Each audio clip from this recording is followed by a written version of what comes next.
चलिए नमस्कार साथियों, आप सभी का स्वागत है आज के सेशन में। आज हम लोग देखेंगे सेट बीपीएससी टीआरई सेट 7 का मैथ्स का डिस्कशन देखेंगे। तो सभी लोग फटाफट जुड़ जाएंगे। चलिए, ये है पहला सवाल, इसका आंसर बताएंगे ओम प्रकाश। Good morning. इसका आंसर बताएंगे मेरे दोस्त। इसका कितना आने वाला है? यहां देखिए, कह रहा है कि एक वर्गाकार भूखंड का क्षेत्रफल है। एक वर्गाकार है, देखेंगे एक वर्गाकार है और ये वर्गाकार भूखंड का क्षेत्रफल दिया हुआ है। तो यहां पे a इंटू ए, तो यहां से अगर हम करेंगे इसका तो a स्क्वायर इक्वल टू हो जाएगा 11,025। तो a बराबर आ जाएगा आपका 105 का। ये क्या है? क्लियर है? इसका एरिया दिया हुआ इतना, हम लोग के अनुसार a स्क्वायर होता है तो a का मान 105 होता है। ठीक है,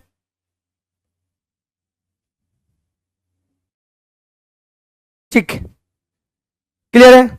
उसके बाद इस भूखंड के चारों ओर 85 रुपया प्रति मीटर की दर से तार लगाने की लागत ज्ञात करें। एक बात समझेंगे, मान लेते हैं कि एक फील्ड है, फील्ड के चारों ओर, जैसे मान लेते हैं कि कोई वर्गाकार आपका खेत है, उसके चारों ओर बाड़ लगाया गया है, मतलब उसको घेरा लगाया गया है।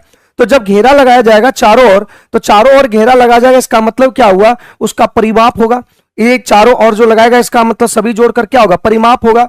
इसका परिमाप होगा, मतलब वर्ग का परिमाप होगा 4 इंटू भुजा, तो 105, मतलब 105 मीटर तार लगाएगा। 105 मीटर दर से, मतलब सॉरी 105 मीटर तार लगाना है और प्रति मीटर दर का दाम है कितना? 85। तो यहां से हम लोग क्या करेंगे? 85 गुना कर देंगे, तो ये आंसर आ जाएगा। ये आंसर आपका आ जाएगा। ठीक है, तो ये आपका तार लगाने का खर्च हुआ।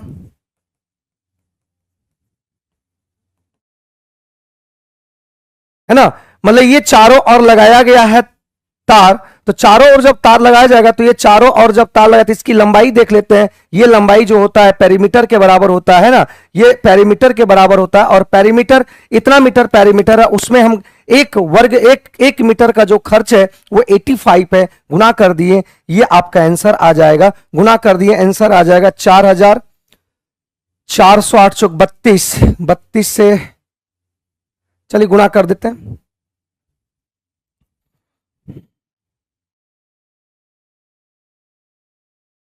तो 85 इंटू 4 2 करेंगे तो 5 दूनी 10, 5 चौक 20, 8 दूनी 16, 16 36, 36 और 1 37, 8 चौक 32, 32 3 35, मतलब ये आ जाएगा आपका 35,700 is the right answer. B इसका सही आंसर आ रहा है। सभी का आंसर आ रहा है बी बी बी, बहुत बढ़िया, है ना। सेट 5 का सॉल्व नहीं किए हैं आदित्य जी? सेट 5 का सॉल्व कर चुके हैं, वो अपलोड हो जाएगा। एक्चुअली वो रिकॉर्ड किए थे भाई, ठीक है ना, रिकॉर्ड कर दिए थे, टाइम नहीं था तो रिकॉर्ड कर दिए थे, वो अपलोड कर दिया जाएगा। ठीक है, चलिए ये आंसर आ गया। अगला की अगर बात करें तो अगला का आंसर निकालना है, ये बताना है। एक बात समझेंगे, दो रेलगाड़ी के चालों का अनुपात, मतलब दो रेलगाड़ी के स्पीड का जो अनुपात दे रखा है मेरे दोस्त, वो 7:5 दे रखा है। ये पहला रेलगाड़ी है, ये दूसरा रेलगाड़ी है। ठीक है, दूसरी रेलगाड़ी 4 घंटे में 400 किलोमीटर चलता है, तो दूसरा रेलगाड़ी जो है 400 किलोमीटर 5 घंटे, कितना, सॉरी 4 घंटे में चलता है। तो ये 4 घंटे में कर देंगे तो ये आ जाएगा 100 किलोमीटर पर आवर। मतलब दूसरी रेलगाड़ी जो चल रहा है वह 100 किलोमीटर पर आवर चल रहा है, लेकिन दूसरी रेलगाड़ी यहां देखेंगे कितना है? 5। तो 5 बराबर 100, तो यहां पे कितना गुना किया होगा? 20। तो यहां पूछ रहा है पहली रेलगाड़ी का, तो यहां पे 20 गुना करेंगे तो ये आ जाएगा 140 किलोमीटर पर आवर। क्या इस बात को समझ पाए? क्या यहां पे क्लियर है? B is the right answer. B इसका सही आंसर है। ठीक है, बी इसका सही आंसर है। क्लियर है भाई? Nitish good morning, good morning, good morning भाई। चलिए, कोई दिक्कत?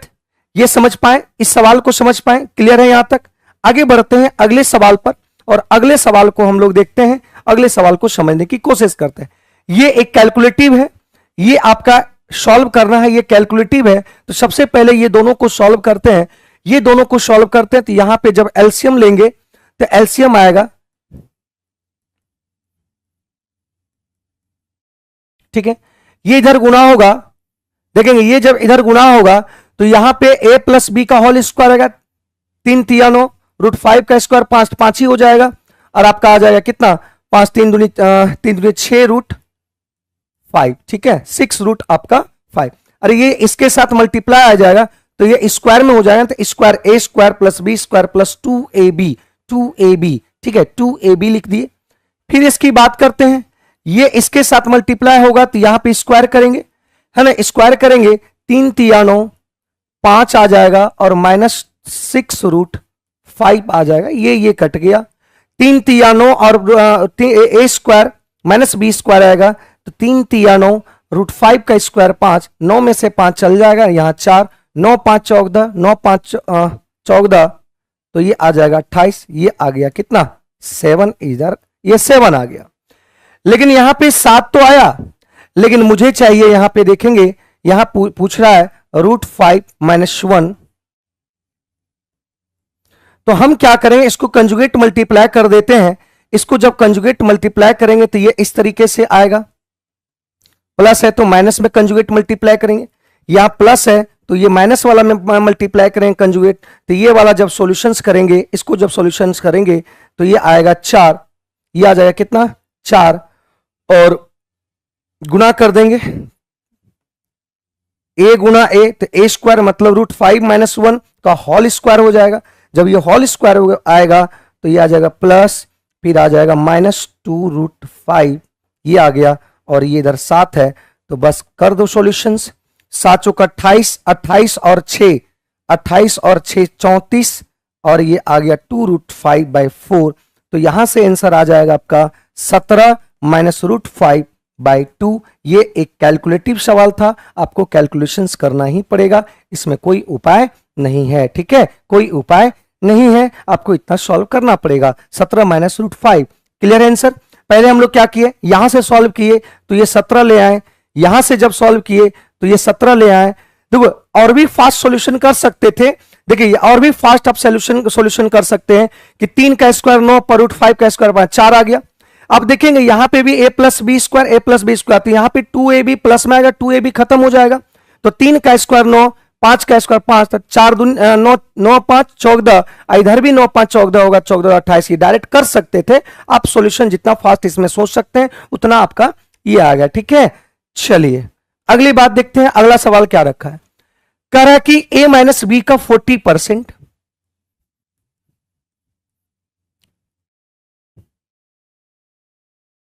ठीक है, a प्लस बी का 20%, आपस में दोनों क्या है, बराबर है, आपस में दोनों क्या है, बराबर है, तो यहां से हम परसेंट हटा दें, ये आ जाएगा 2, तो देखिएगा 2a, यहां से मल्टीप्लाई करेंगे 2a, ये a आएगा तो इधर बचेगा ओनली a बचेगा, 2b माइनस में उधर b है, ये -b वाला उधर चल जाएगा, तो यहां आ जाएगा 3b आ जाएगा, कोई दिक्कत, तो यहां से a और b का जो रेशियो आएगा, a और b का जो रेशियो आएगा 3:1 आ जाएगा। फिर क्या बोला है, फिर क्या बता रहा है यहां पे, कह रहा है तो b a के कितने परसेंट के बराबर है, b 1 है, a के कितने परसेंट के बराबर है, तो ये आप ले लिए कितना, यहां पूछ रहा है b a के कितने परसेंट के बराबर है, तो यहां से सॉल्यूशन ठीक है ना, 2 a इधर आया तो आपका 1, ठीक है, ठीक है, तो ये आ गया कितने परसेंट के बराबर है a, b जो है a के कितने परसेंट, a के कंपेरिजन a से किया गया तो a नीचे 1 ऊपर, गुना यहां पे करेंगे 100%, तो ये आ जाएगा आपका 33.3% answer, 333 point answer, E is the right answer, E आपका सही आंसर आ रहा है। क्या सभी का आंसर सही आ रहा है, बताएंगे भाई, क्लियर है यहां तक। यहां क्या बोला है, कह रहा कि तो बी ए के कितना परसेंट है, ए के कितना परसेंट है, ए से कंपेरिजन हो रहा है, ए नीचे कौन कंपेरिजन हो रहा है भाई? बी, तो बी ऊपर हो जाएगा 1/3, मतलब 33.33% इज द राइट आंसर। क्या क्लियर है? बोलो, समझ पाए यहां तक? अगला सवाल बताएंगे, अगला सवाल बताएंगे, आंसर क्या आने वाला है? आंसर क्या आने वाला है बताएंगे भाई?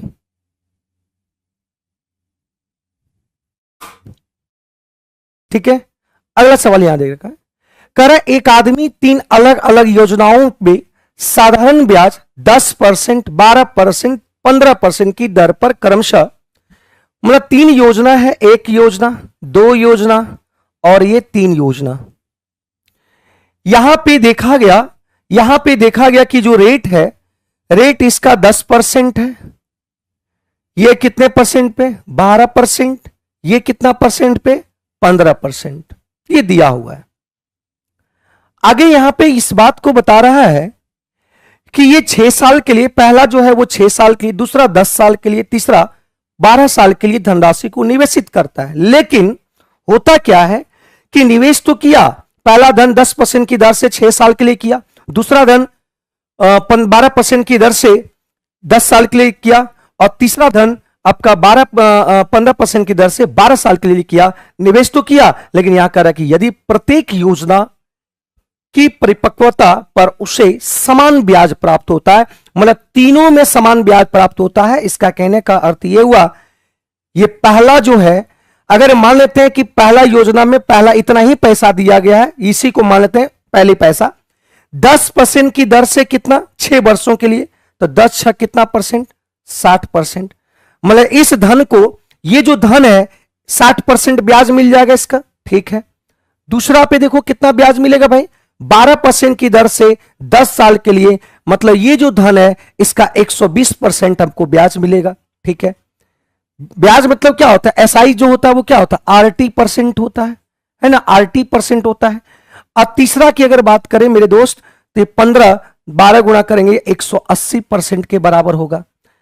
अब ये कह रहा है कि ये भी ब्याज, इससे ब्याज, इससे ब्याज, इससे ब्याज तो मिला, लेकिन तीनों का ब्याज बोला है बराबर है, तो यहां से 60 दूनी 60 गए 60, 60 दूनी 120 और 60 दिया कितना? तो यहां से हमको निकालना है पहला, दूसरा, तीसरा। तो जिसको ए को पहले को निकालना है तो इसको छोड़ देंगे, और दूसरी और तीसरी का जो गुणांक है उसको मल्टीप्लाई करके यहां पे लिख देंगे। तो इसका पहला का, दूसरा का गुणांक 2 है, तीसरा का गुणांक 3 है, तो 3 दूनी 6 आ गया। अगर दूसरा का निकालना है तो इसको छोड़ देंगे, पहले के गुणांक और तीसरा का गुणांक, 3 इकाई 3, ये 3 आ जाएगा। अगर तीसरा का निकालना है तो दूसरा और पहला का गुणांक कर देंगे, ये आ जाएगा, मतलब ये धन का रेशियो आ जाएगा, ये पी का रेशियो आ जाएगा, क्योंकि हम पी ही माने हैं पहला, दूसरा, तीसरा का। तो ऑप्शन आ जाएगा आपका B is the right answer, B इसका सही आंसर आएगा। क्या सभी का आंसर आ चुका था भाई? क्या सभी का इतना आंसर आ चुका था मेरे दोस्त? क्या भाई आ चुका था सभी का? चलिए, ये सवाल हो गया। आगे कह रहा, एक व्यक्ति एक वस्तु को 2 व्यक्ति द्वारा क्रमागत तौर पर बेचे जाने पर प्राप्त कुल लाभ मूल मूल्य का 48% है। मतलब कह रखा कि एक हम है, एक और कोई व्यक्ति, हमने उसको दिया, जितना में उसको दिया, फिर उसको कुछ लाभ पर दूसरे को दे दिया, तो टोटल, जैसे बात समझेंगे, ये पहला व्यक्ति था, इसको कुछ परसेंट पे दिया इसको, और फिर इसको कुछ परसेंट पे इसको दे दिया, तो यहां से देखा गया तो 38% का लाभ टोटल हुआ। इसको ये मालूम था, ये नहीं मालूम है, तो इसको कैसे सॉल्व करेंगे इस बात को थोड़ा सा ध्यान देंगे। करें, यदि पहले व्यक्ति से बेचने पर, पहला व्यक्ति जब बेचा, मान लेते ये यहां से यहां बेचा तो 15% का लाभ हुआ, यहां से वहां बेचा तो 15% का लाभ हुआ, ये ध्यान देंगे, तो 15% का लाभ हुआ। इस चीज को थोड़ा सा ध्यान देंगे तो देखो कैसे निकलेंगे कि 15% को हम क्या लिख सकते हैं भाई? 3/20। पहले वाले में जो पहला व्यक्ति दूसरे को बेचा तो 20 था, 3 लाभ पर बेचा, तो ये 23 हो जाएगा। दूसरा ये पता नहीं मेरे दोस्त, दूसरा कितना है ये पता नहीं, लेकिन ओवरऑल जो बेचा, ये पहला जो थर्ड व्यक्ति को जो पूरा देखा गया तो बोला 38% लाभ हुआ। 38% का मतलब होता है 19/20, सॉरी 50, तो मतलब ये 50 था, 19 लाभ हुआ तो ये 69 आ गया। इसका निकालना है, मान लेते हैं ये x और ये y है, इसको निकालना है तो कैसे क्या करेंगे, x और y का रेशियो निकालने के लिए हमको क्या करना पड़ेगा, इसको क्रॉस गुना करेंगे तो ये आ जाएगा आपका, है ना, ये क्रॉस गुना करेंगे, सॉरी, ये क्रॉस गुना करेंगे तो ये 69 इंटू 20 y का आ जाएगा, इसको क्रॉस गुना करेंगे तो ये 50 इंटू 23 आ जाएगा, तो ये आ गया आपका, ये कट जाएगा कितना बार में, 3 बार में, 0 0 कट गया, ये 5 आ गया और 3 दूनी 6 आ गया, तो 1/5 परसेंटेज निकालना है तो ये आ जाएगा आपका कितना, 20% इज द राइट आंसर, 20 आपका सही आंसर है, 20 आपका B is the right answer. क्या सभी का आंसर आ रहा है मेरे भाई, क्लियर है यहाँ पे, मतलब पहला का आपका लाभ दिया था दोस्त, पहला जो बस पहला व्यक्ति जो बेचा था, पहला व्यक्ति जब दूसरे व्यक्ति के पास बेचा था तो उसका लाभ दिया था, दूसरा जब तीसरा व्यक्ति के पास बेचा था ये पता नहीं था कितना परसेंट लाभ पर दिया तो एक्स वाई मान लिए, टोटल जब देखा गया तो 50, टोटल जब देखा तो 38% का लाभ हुआ, मतलब ये 50 था, ये आपका 69 था, ये आपका सीपी है और ये आपका एसपी है। तो यहां से हम लोग एक्स वाई का अगर निकालने की बात करते हैं तो क्रॉस मल्टीप्लिकेशन कर देंगे, क्रॉस गुना करके यहां लिखेंगे और काट देंगे, 5 6 हो जाएगा, 5 से 6 हो गया, मतलब 5 से 6 कहने का मतलब 1/5 है ना, 1/5 का मतलब 20%। क्या इस क्वेश्चन को समझ पाए मेरे भाई, कोई दिक्कत है वहां पे बताएंगे, अगर दिक्कत होगा तो बताएंगे, ठीक है। अगला बोला है विकास अपने वेतन का 80% खर्च करता है, आप अगर चाहेंगे तो एलिगेशन भी यूज कर सकते हैं, है ना, एलिगेशन भी यूज कर सकते हैं यहां पे, और एलिगेशन के अलावा भी आप बना सकते हैं, एलिगेशन के अलावा भी बना सकते हैं। 80% खर्च किया, बात समझेंगे, मतलब ये 100 रुपया था, ये 100 रुपया था तो ये 80 रुपया खर्च किया, तो बताएंगे ये आपका इनकम था, आय, खर्च किया इतना और बेच दिया कितना, बचत कर दिया कितना 20, कह रहा है कि वह 15% बढ़ गया, वह जो है 15% बढ़ गया, खर्च जो है 15% बढ़ा दिए, तो 15% बढ़ा दिए तो 15 ये आ जाएगा 92, क्या इतना ही आएगा ना, देख लो, 4 तिया 12 बढ़ेगा, है ना, इसका 12 बढ़ता है, 12 बढ़ेगा तो ये आपका आ जाएगा कितना 92 आ जाएगा, ठीक है। इसका 15% निकालेंगे तो 12, अब 12 बढ़ गया मतलब 80 में से 12 बढ़ गया तो आपका 92, ठीक है। उसके वेतन 25% की वृद्धि हो गया, वेतन जो है वो 25% की वृद्धि हो गया तो ये आ जाएगा 125, ठीक है। तो 125 में अब इनकम जो है, अब इनकम 125 था, खर्च किया 92, तो 125 में से 92 घटा देंगे, 125 में से 92 घटा देंगे तो ये आ जाएगा 33। क्या यही बात समझ में आया, तो पहला बचत था 20, अब बचत आ गया 33, तो कितने का बढ़त हुआ, तो 13 का बढ़त हुआ, किसमें 20 से बढ़त हुआ, और ये गुणा 100 निकाल देंगे तो ये आ जाएगा 5, 13 पच्चे 65% इज द राइट आंसर, 13 पच्चे 65% इसका सही आंसर होगा, 13 पच्चे 65 इसका सही आंसर होगा। क्लियर है यहां तक, बोलो भाई, समझ पाए ना, तो ये 65% कैसे होगा, बात समझ पाए, क्लियर है। अगर इसको एलिगेशन से बनाना चाहेंगे तो 80% खर्च करता है, 80% खर्च करता है तो बचत कितना करेगा, तो 80% खर्च करता है मतलब 4:1, 4:, कितना 1, अगर एलिगेशन जिसको आता है वो देख सकते हैं। कह रहा कि उसके वेतन में 15% की वृद्धि किया जी, दोनों मिलाकर यहां वेतन होता है तो 15% की वृद्धि किया, और खर्च में 15% की, सॉरी, वेतन में 25% की वृद्धि किया और खर्च में 15% की वृद्धि किया, तो ये निकालना आपको, इधर का अंतर इधर, तो यहां जो रेशियो आएगा ये 4:1 का रेशियो आएगा, यहां पे अंतर कितने का है 10 का, तो यहां 10 आना चाहिए, 10 नहीं था, 10 गुना किए, तो यहां रेशियो का नियम है कि यहां भी 10 गुना करेंगे, ये 40, ये इससे कम था तो ये इससे ज्यादा होगा, तो ये इससे ज्यादा होगा तो ये कितना होगा 40 ज्यादा होगा, मतलब ये 65, मतलब बचत में जो वृद्धि हुआ वो 65% आया, ठीक है।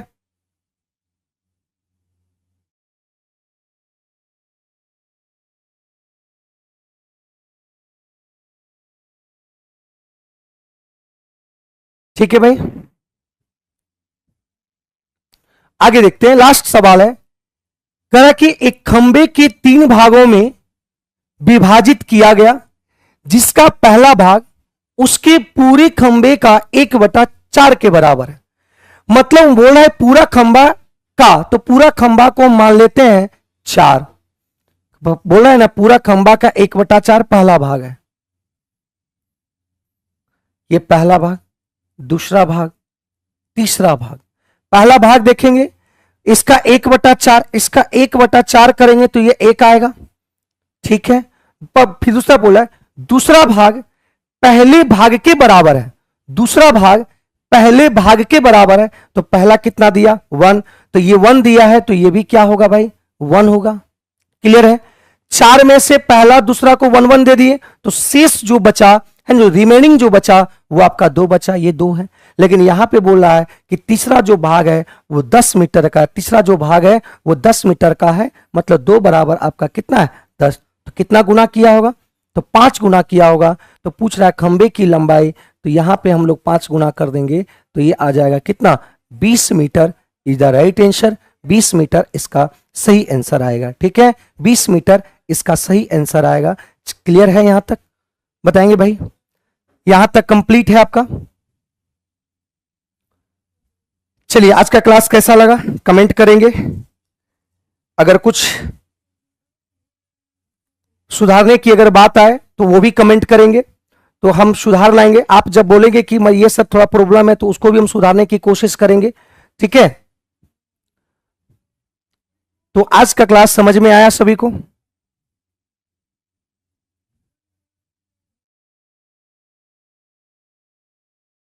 चलिए, तो अब सर लेंगे, सर आएंगे, जीएस वाले सर आएंगे और डिस्कशन करेंगे, ठीक है। एक क्वेश्चन नंबर फर्स्ट क्वेश्चन ये कह रहा है कि किसने हाल ही में वर्ष 2023 का इकबाल मसीह पुरस्कार जीता है। देखिए, इकबाल मसीह पुरस्कार, तो इसका करेक्ट आंसर है ललिता नटराजन, ठीक है। करेक्ट आंसर इसका है ललिता नटराजन, ये चेन्नई की हैं, मद्रास की, ये ध्यान दीजिएगा। इसमें एक बात और ध्यान रखना है, इन्होंने बाल मजदूर के कल्याण के लिए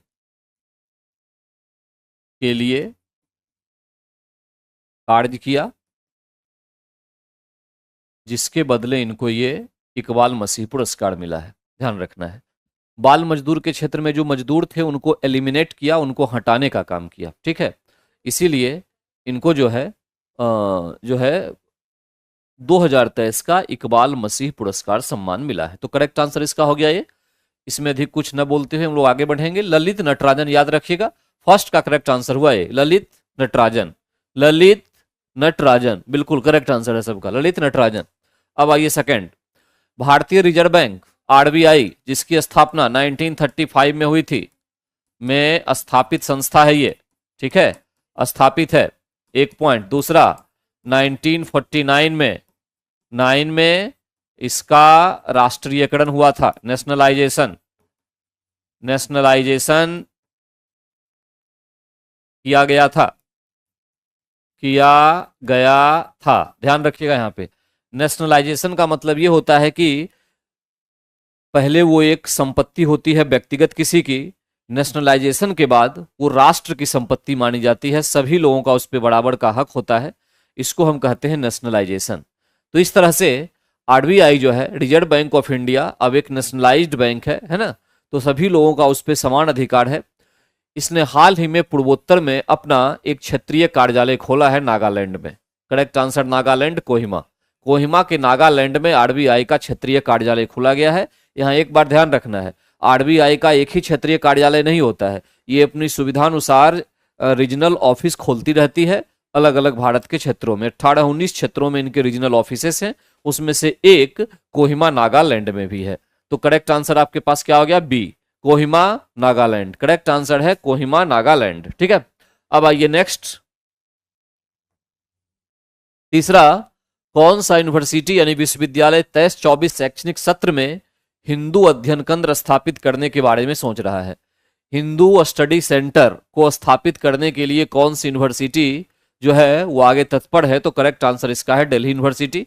दिल्ली विश्वविद्यालय के द्वारा ये प्रयास किया जा रहा है कि अगले सेशन से हम लोग जो है वो क्या करेंगे, तो दिल्ली विश्वविद्यालय जो हिंदू अध्ययन केंद्र है इसको स्थापित करने का कार्य करेंगे। ठीक है, तो थर्ड का करेक्ट आंसर हमारे पास आया बी, थर्ड का बी। ठीक है, अब आइए फोर्थ नंबर क्वेश्चन पे।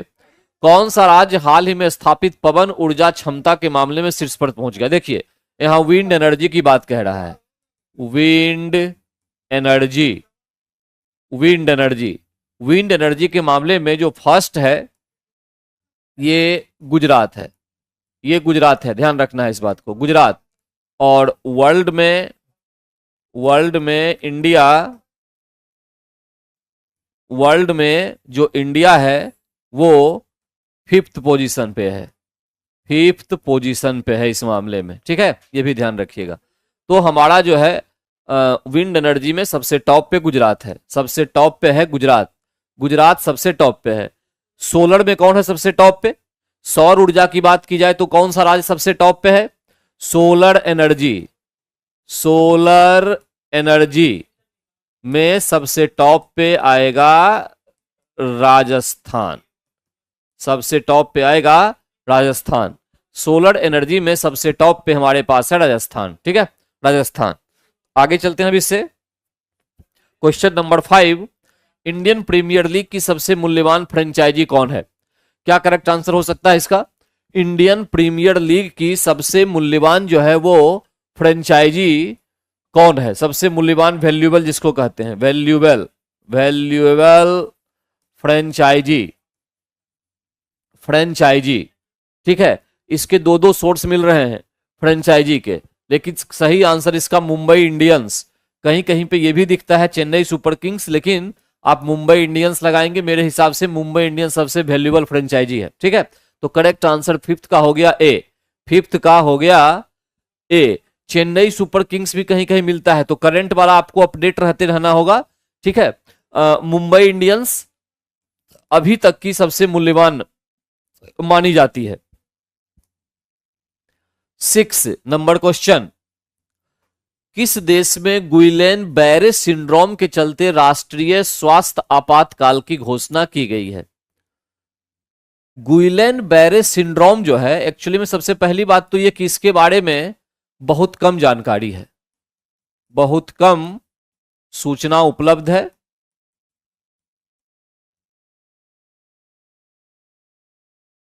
एक पॉइंट तो ये हो गया।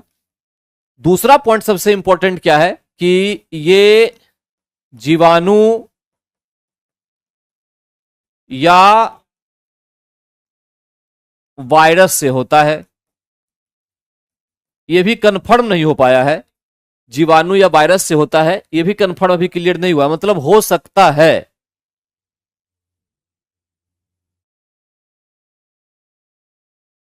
फ्रेंचाइजी का मतलब होता है कि एक ब्रांड जब काफी फेमस हो जाता है तो अपने ब्रांड नेम को बेचता है, बेचने के बदले उसे पैसा मिलता है, आप उस ब्रांड नेम को खरीद के उसका उपयोग कर सकते हैं, दैट इज कॉल्ड फ्रेंचाइजी।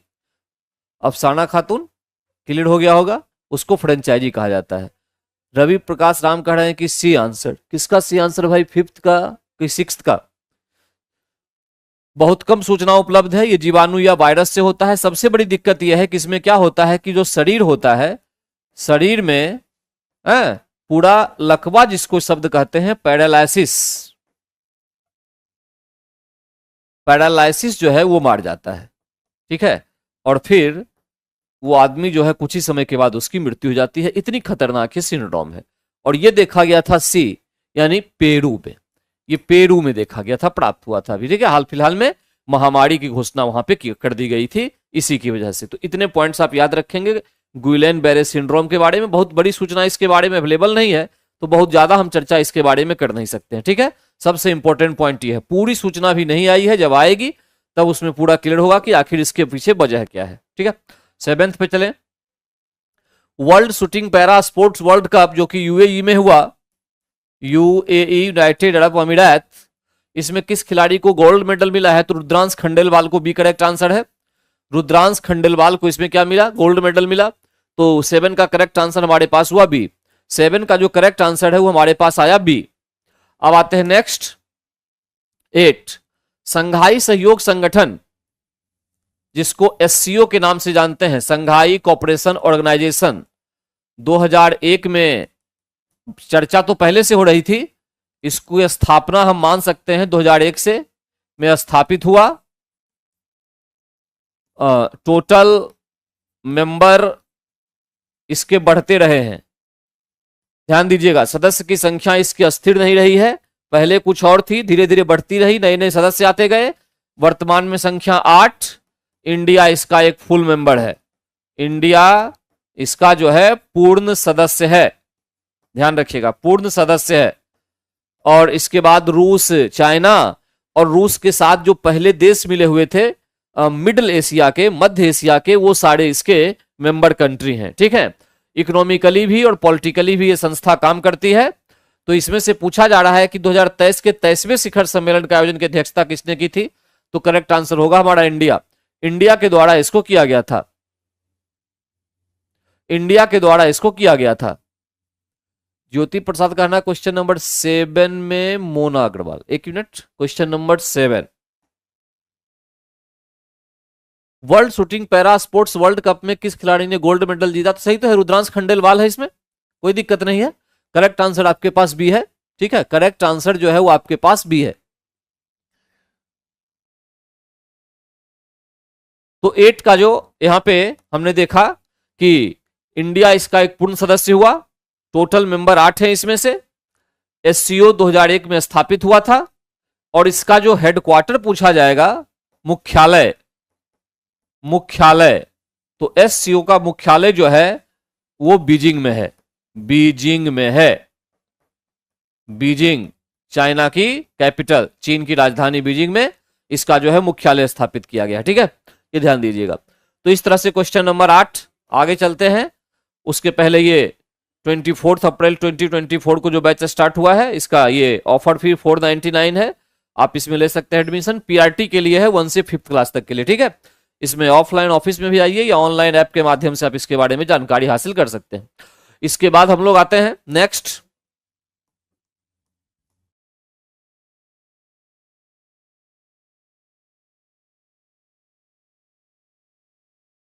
17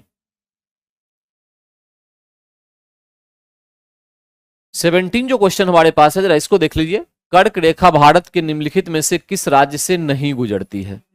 कर्क रेखा, पहली बात तो ये कि ये हमारा हो गया 0 डिग्री, अक्षांश जिसको कहते हैं, अक्षांश, ये भूमध्य रेखा है, भूमध्य रेखा, और ये जो है 23 1/2 डिग्री, ये हमारी होती है कर्क रेखा, कर्क रेखा, ठीक है। जैसा कि हम लोग ये जानते हैं कि इंडिया जो है उसके बीचों बीच से लगभग कर्क रेखा गुजरती है, और ये कर्क रेखा जो है ये भारत के 8 राज्यों से गुजरती है, भारत के 8 राज्यों से गुजरती है, ठीक है। एमपी, छत्तीसगढ़, बंगाल, त्रिपुरा, मिजोरम, गुजरात, राजस्थान,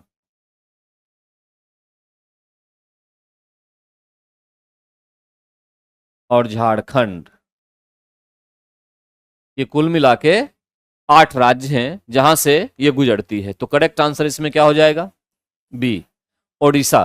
17 क्वेश्चन का आंसर इसमें हो गया बी। बिल्कुल करेगा, बिल्कुल करेगा, कॉमन है ये, कमलेश कुमार, ये दोनों सब में करेगा ये, ठीक है। इसको ध्यान से आप देखते रहिए, ये सभी के लिए है, कॉमन पेपर है, मतलब सबके लिए है ये। तो भारत के 8 राज्यों से कर्क रेखा गुजरती है, ध्यान रखना है इस बात को, और ओडिशा इसमें शामिल है, ओडिशा से नहीं गुजरती है। 23 डिग्री 1/2 को हम कर्क रेखा, और वही यहां अगर हम देखें 23 1/2 डिग्री नीचे, तो इसको कहा जाता है मकर रेखा, इसको मकर रेखा, ठीक है, ये ट्रॉपिक ऑफ कैंसर है, ये ट्रॉपिक ऑफ कैप्रिकॉर्न है, दो चीजें होती है, ध्यान रखना है इसमें। इसमें एक्स्ट्रा पॉइंट कुछ और भी जान लीजिए आप। वो एक्स्ट्रा पॉइंट ये है क्या कि 21 जून और 22 दिसंबर ये कुछ इंपॉर्टेंट डेट्स होते हैं जिसपे क्वेश्चन कभी कभी एग्जाम में आता है। 21 जून को सन जो है, सन की प्रकाश यानी लाइट कर्क रेखा पर लंबवत होती है कर्क रेखा पर। परपेंडिकुलर लाइट कब पड़ेगी? 21 जून को। उसी तरह से 22 दिसंबर तो सन की प्रकाश मकर रेखा पर, ये पूरी लाइन वही लिखी हुई है, मकर रेखा पर लंबवत होती है, ये ध्यान दीजिएगा। इसका मतलब ये हुआ कि जो 21 जून है उस 21 जून को इक्वेटर के ऊपर वाला जो क्षेत्र है यहां सबसे बड़ा दिन होगा और सबसे छोटी रात होगी। 22 दिसंबर वो समय होगा जब इधर इक्वेटर से नीचे यहां पर चूंकि लंबवत है तो सबसे बड़ा दिन होगा, सबसे छोटी रात होगी। ठीक है, ये पॉइंट ध्यान में रखिएगा। तो एक तो ये हो गया 21 दिसंबर, 21 जून और 22 दिसंबर को, एक तो पॉइंट ये हो गया। उसके बाद एक डेट याद रखिएगा कि 21 मार्च एंड 23 सितंबर ये वो डेट होता है जब सूर्य का प्रकाश इक्वेटर यानी भूमध्य रेखा जिसको कहते हैं ये वाली पर लंबवत होती है, इक्वेटर पर, भूमध्य रेखा पर। तो वहां दोनों टाइम विलंबत होती है। इसका मतलब यह हुआ अतः दिन एवं रात यहां बराबर होंगे या बराबर होते हैं। यह स्थिति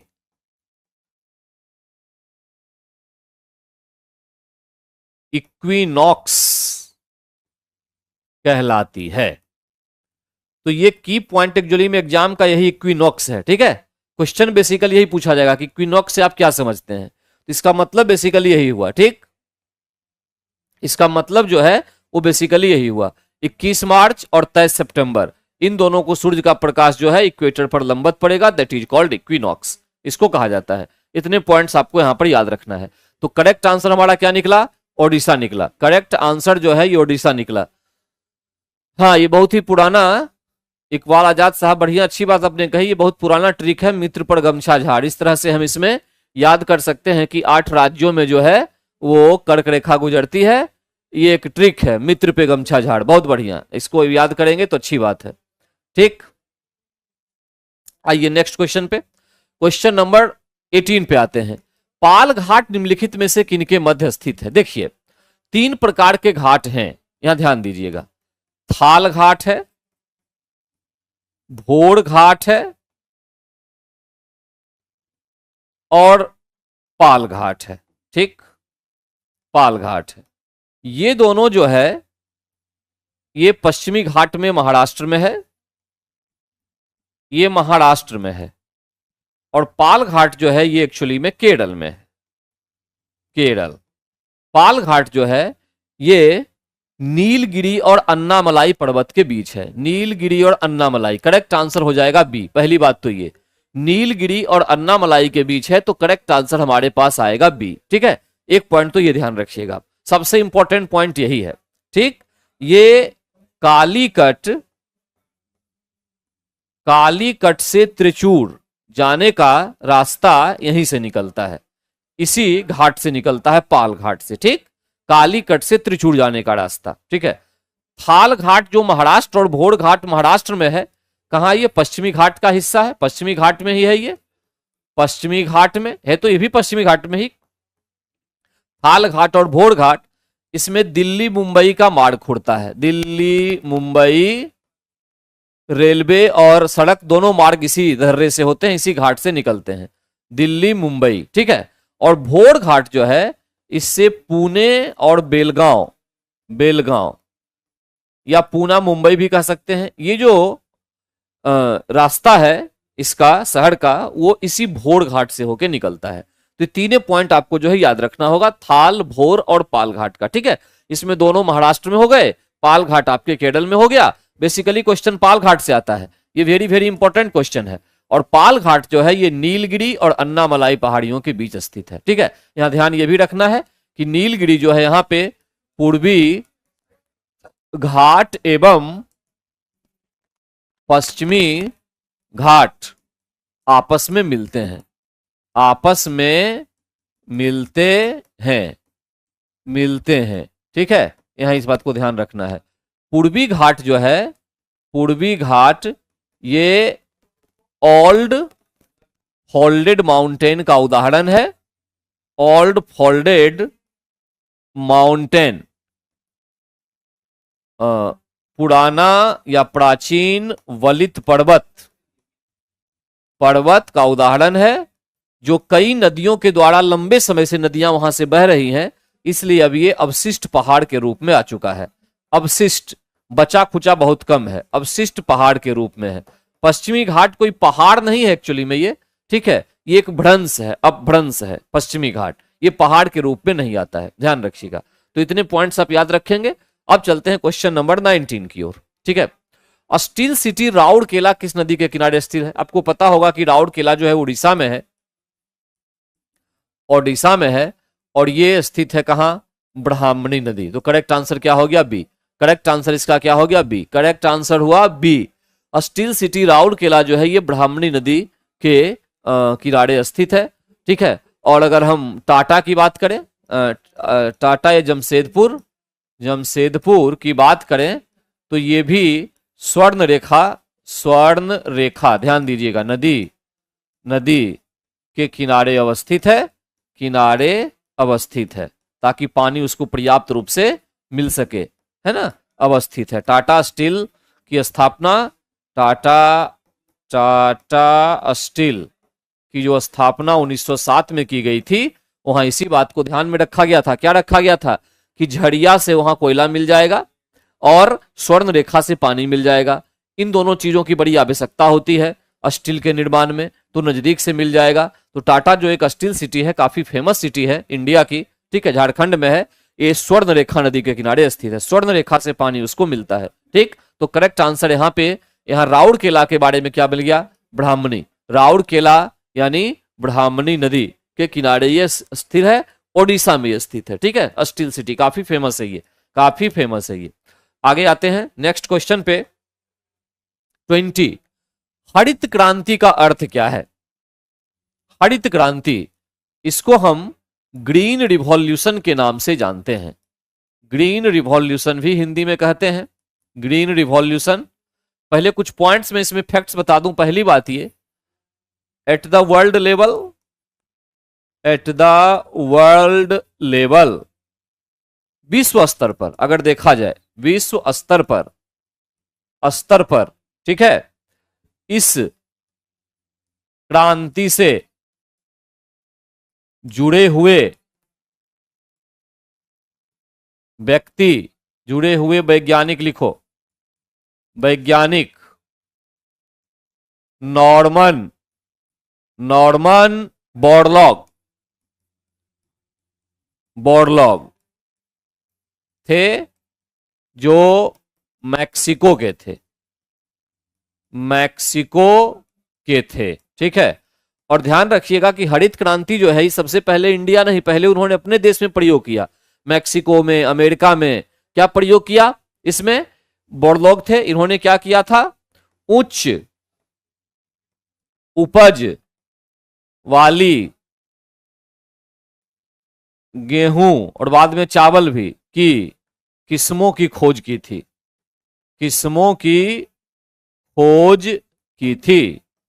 और वो जो गेहूं का बीज दुनिया के जिस जिस देश में गया, वहां पे काफी अधिक मात्रा में उत्पादन होने लगा, क्योंकि ऐसी गेहूं के जो बीज थे उच्च उपज वाली, ये अधिक तापमान को सहने की क्षमता रखते थे और कम पानी की आवश्यकता होती थी। पौधा बहुत बड़ा बड़ा नहीं होता था, छोटा हुआ इतना उठने में वो फल जाता था और फिर वो पक भी जाता था। तो ये जो व्यवस्था की इन्होंने, यही सबसे पहली बात थी हरित क्रांति की शुरुआत यहीं से हुई। तो शुरुआत करते हुए कौन? Norman Borlaug. नॉर्मन बोरलॉग व्यक्ति थे जिन्होंने शुरुआत की, तो इसको हम बोरलॉग क्रांति के नाम से भी जानते हैं, हरित क्रांति को। ये तो वर्ल्ड लेवल की बात हुई। यही बीज जब भारत आया और भारत में इसका प्रयास, हमारे देश में भारत में एमएस स्वामीनाथन के द्वारा हरित क्रांति को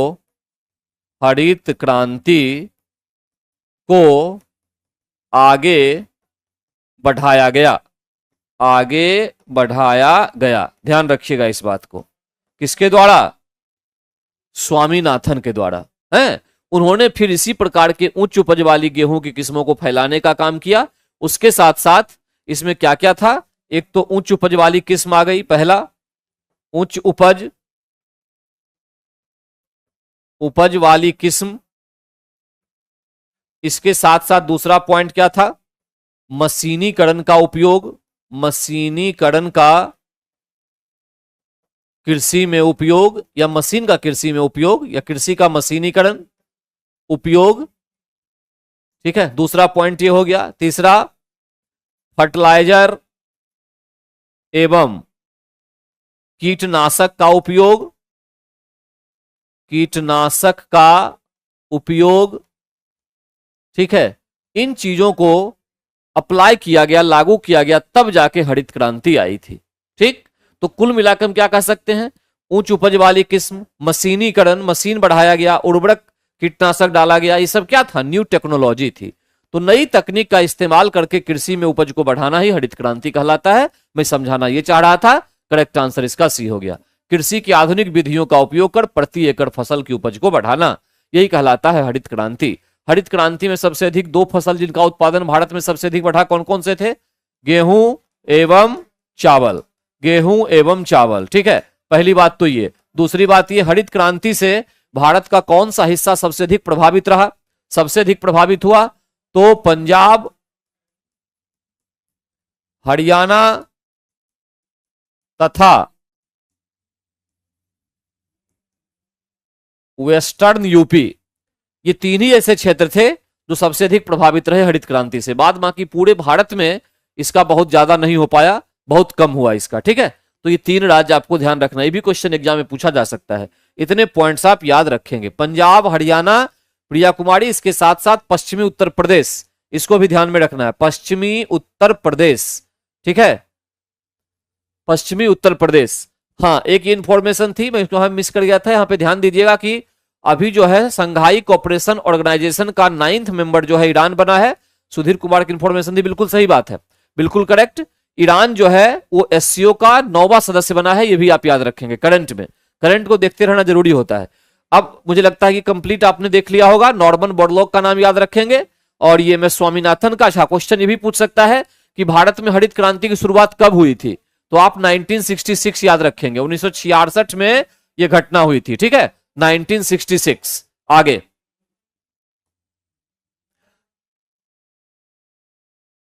ठीक है। अब इसके बाद एक ये जो है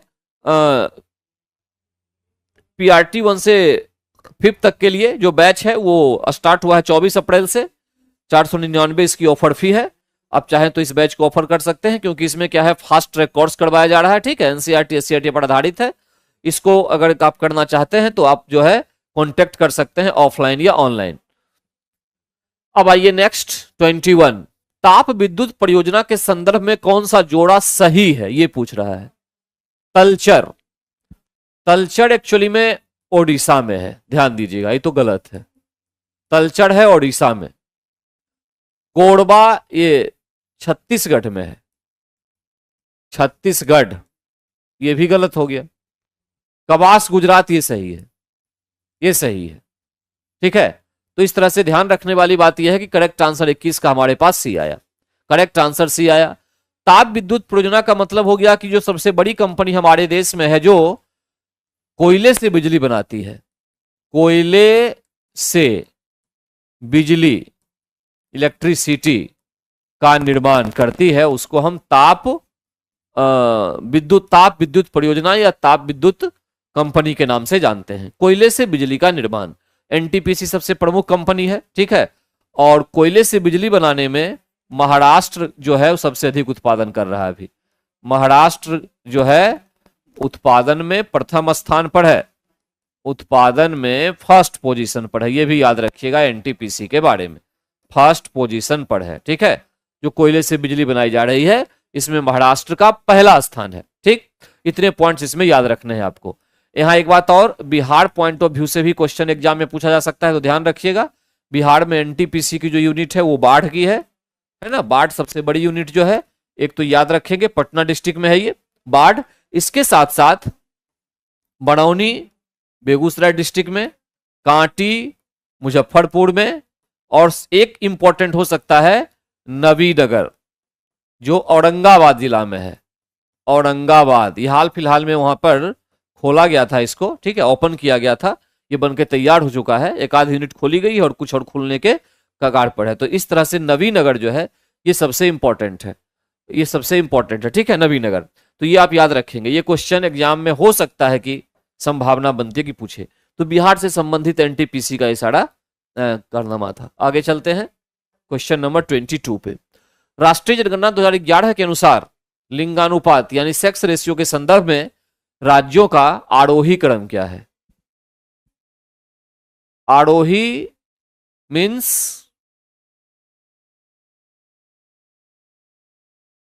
असेंडिंग या डिसेंडिंग? देखिए मैं पहले एक पॉइंट बता दूं आपको, जब हम लिंगानुपात की बात कहते हैं तो प्रति 1000 पुरुषों पर महिलाओं की संख्या है ना, की संख्या, या लड़कों पर लड़कियों की संख्या, ये हमारा लिंगानुपात कहलाता है। तो इसके हिसाब से अगर देखें, पहले मैं उसमें तैयार कर लूं इसको। मध्य प्रदेश 931 है 2000 का जनसंख्या के अनुसार, ठीक है। छत्तीसगढ़ 991 है, तमिलनाडु का 996 है, 996 है, केरल का 1084 है। तो अब अगर इसके हिसाब से देखें तो ये बढ़ता हुआ जा रहा है, असेंडिंग ऑर्डर में है ये। और बी ऑप्शन अगर देखें तो वो इसका उल्टा है, यानी सबसे अधिक से सबसे कम होते जा रहा है, घटते हुए क्रम में डिसेंडिंग ऑर्डर है। अब आरोही क्या होता है? अच्छा, बढ़ते क्रम होता है, थैंक यू। बढ़ते क्रम का मतलब ये हुआ कि करेक्ट आंसर इसका ए होगा।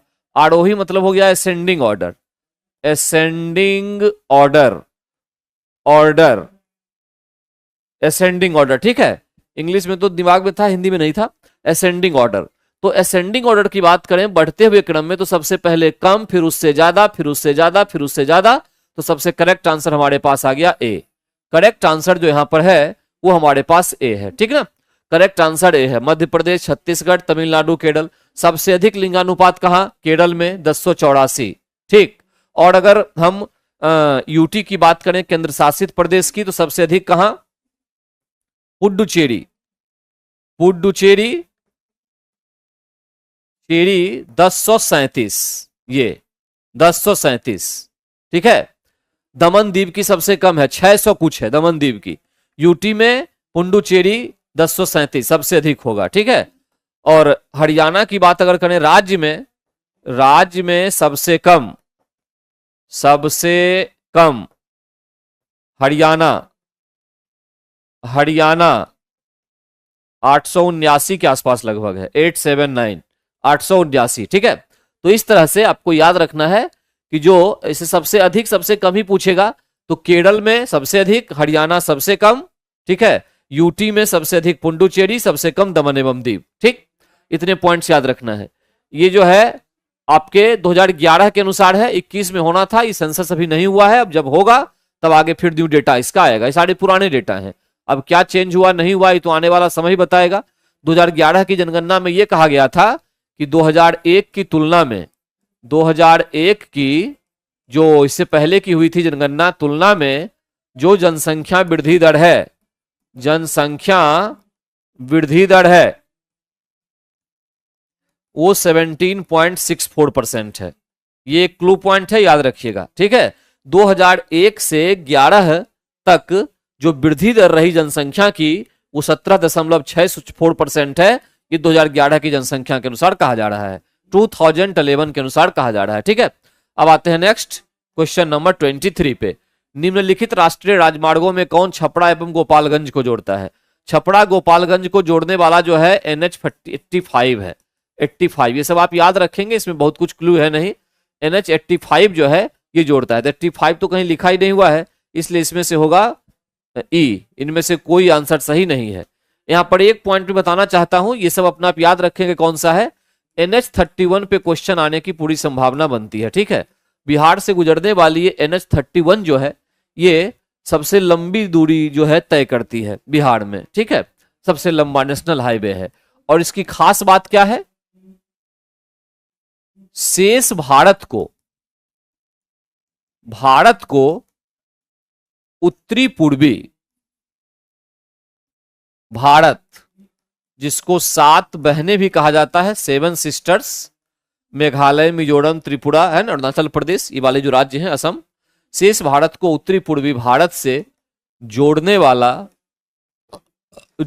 वाला एकमात्र हाईवे है, एकमात्र राष्ट्रीय राजमार्ग है, राष्ट्रीय राजमार्ग है। तो ये आप ध्यान देंगे, इस पे क्वेश्चन आने की संभावना है, ठीक है। ये बेगूसराय खगड़िया होते हुए ऐसे करके फिर वो आगे निकल जाती है बंगाल साइड में, ठीक। तो ये जो है NH 31 है, NH 31 यही है, ठीक है। ध्यान रखिएगा इस बात को।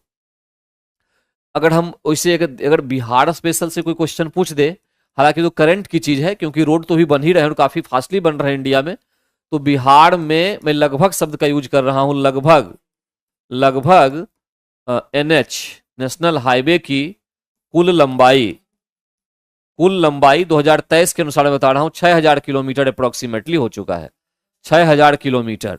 अब करंट में आप देखेंगे, उसके अकॉर्डिंग वहां एग्जाम में आप परफॉर्मेंस करेंगे। इसको भी देखना क्योंकि ये हमेशा बदल जाता है, ये हमेशा बदल जाता है। देखिए, किसी एक बुक को पढ़ने से जीएस में अच्छा नंबर नहीं आता है, जीएस में नंबर अच्छा आता है प्रैक्टिस करने से, ठीक है। जितनी ज्यादा प्रैक्टिस करेंगे उतना ज्यादा नंबर आपको मिलेगा, है। और जो कोचिंग वगैरह की बुक होती है वो भी काफी हेल्पफुल होती है, उसको भी आप ले सकते हैं। और मार्केट में से बहुत सारी बुक है, उसमें उलझने की जरूरत नहीं है, कौन सी बुक पढ़े कौन सी नहीं बुक पढ़े। सबसे बड़ी बात है कि आप लगातार जीएस को पढ़ते रहें, सबसे महत्वपूर्ण है। और पढ़ते समय जो प्रीवियस ईयर क्वेश्चन पेपर है उसको जरूर अपने पास रखें, उसके अनुसार आप पढ़ाई करें, इससे बेहतर कोई चीज नहीं है, ठीक है। वो आपको आंसर देगा कि, और वही आपको जीएस को मजबूत करेगा। किसी एक पर्टिकुलर बुक को खरीद के पढ़ लेने से जीएस कभी भी किसी का नहीं हुआ है, ये एक सच्ची बात है, इसको आपको स्वीकार करना होगा, ठीक है। ध्यान रखिए इस बात को। तो इस तरह से क्वेश्चन नंबर 23 हुआ। अब 24 पे आते हैं।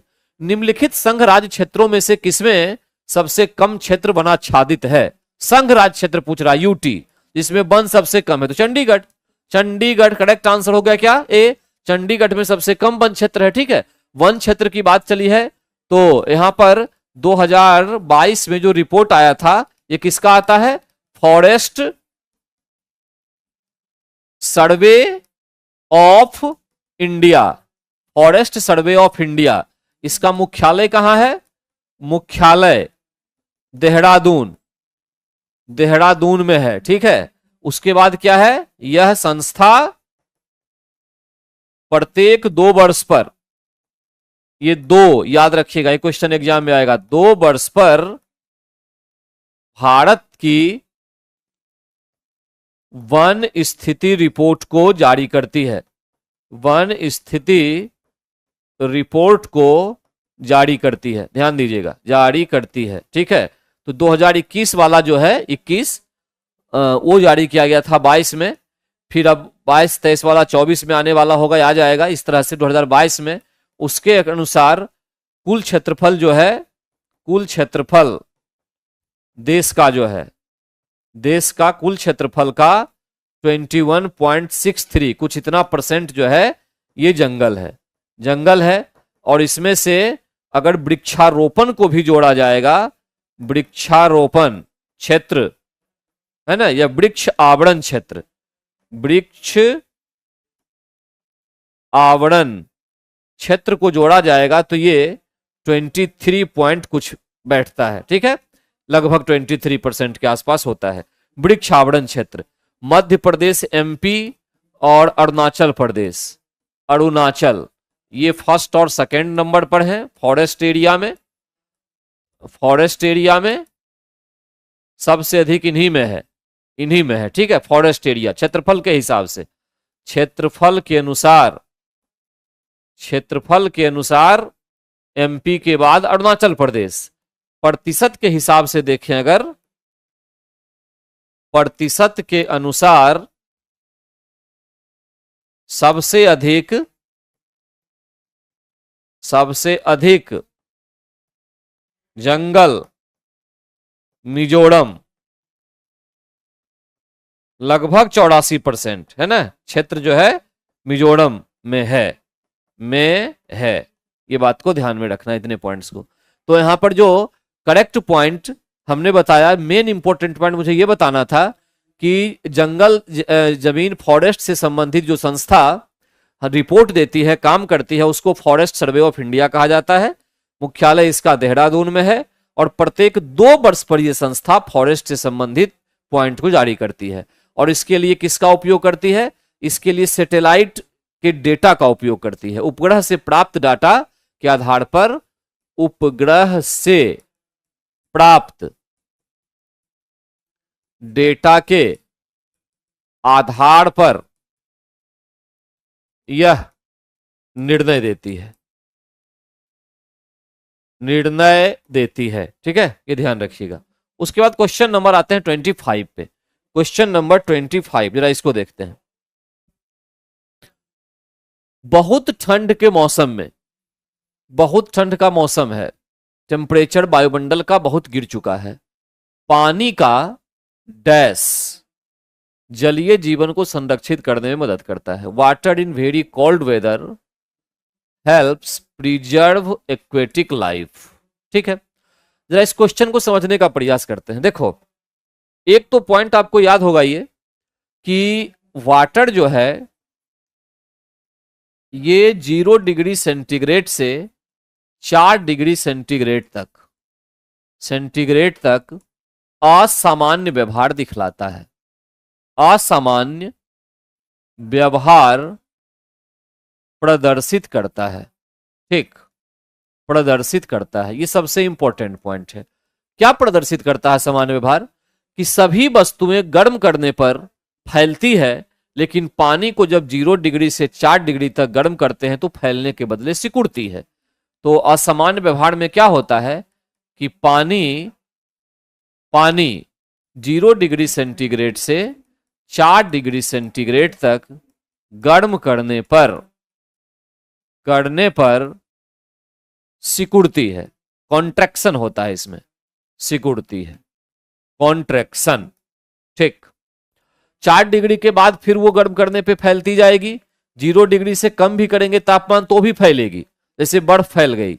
लेकिन 0 से 4 के बीच क्या होता है कि ये जो है उल्टा व्यवहार दिखलाती है, सिकुड़ती चली जाती है। इसका मतलब ये होता है, सिकुड़ने का मतलब कि 0 डिग्री सेंटीग्रेड से 4 डिग्री सेंटीग्रेड तक जल का वॉल्यूम, जल का आयतन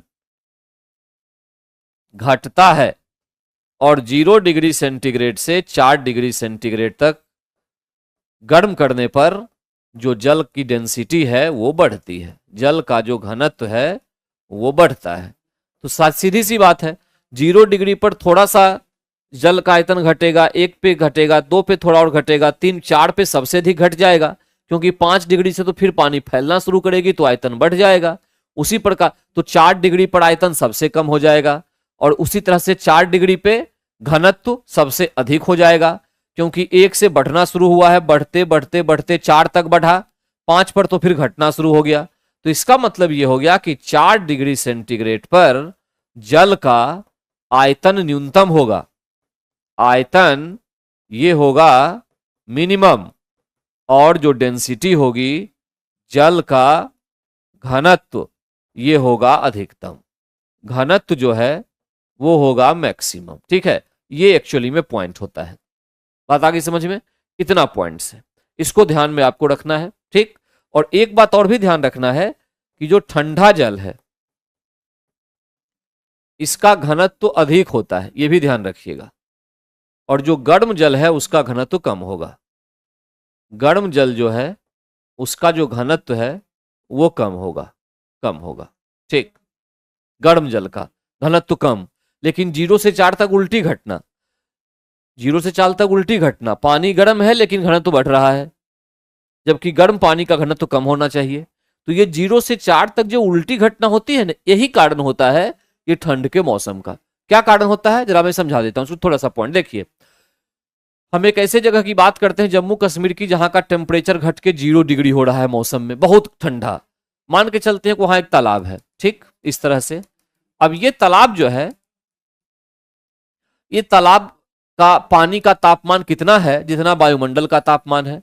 वायुमंडल का तापमान है 6 डिग्री, तो पानी का तापमान भी कितना होगा, 6 डिग्री। आगे क्या हुआ, ठंड का मौसम आ गया, वायुमंडल का तापमान घट गया 5, तो पानी का भी हो जाएगा 5। 5 कैसे होगा, 5 होने की एक प्रक्रिया होती है। सबसे पहले ऊपर का टेम्परेचर घट के 5 डिग्री होता है, नीचे वाला 6 ही रहता है। अब 5 डिग्री का जो पानी है वो ठंडा है, 6 डिग्री का गर्म है। गर्म जल का घनत्व कम होगा, ठंडा जल का घनत्व ज्यादा हो जाएगा। ज्यादा घनत्व वाली चीज डूब जाएगी, कम घनत्व वाली चीज ऊपर आ जाएगी। तो 5 डिग्री का पानी नीचे, 6 डिग्री का पानी ऊपर। अब ये 6 डिग्री वाला फिर इसके संपर्क में आएगा, फिर ये 5 डिग्री बन जाएगा, ये पानी नीचे, फिर ये 6 वाला ऊपर।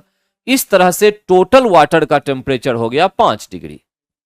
इसी तरह से वायुमंडल का तापमान घट के 4 हुआ, तो टोटल वाटर का टेम्परेचर 4 डिग्री, कोई दिक्कत नहीं है, 4 डिग्री हो गया। अब अगर वायुमंडल का तापमान 4 डिग्री से घट के 3 डिग्री होता है, तो सबसे पहले तो ऊपरी सतह का टेम्परेचर 3 डिग्री होगा। 3 डिग्री का पानी ठंडा जरूर है 4 डिग्री से, लेकिन वो नीचे नहीं आएगा, क्योंकि 4 डिग्री पर पानी का घनत्व अधिकतम होता है, यानी इसका घनत्व अब कम है।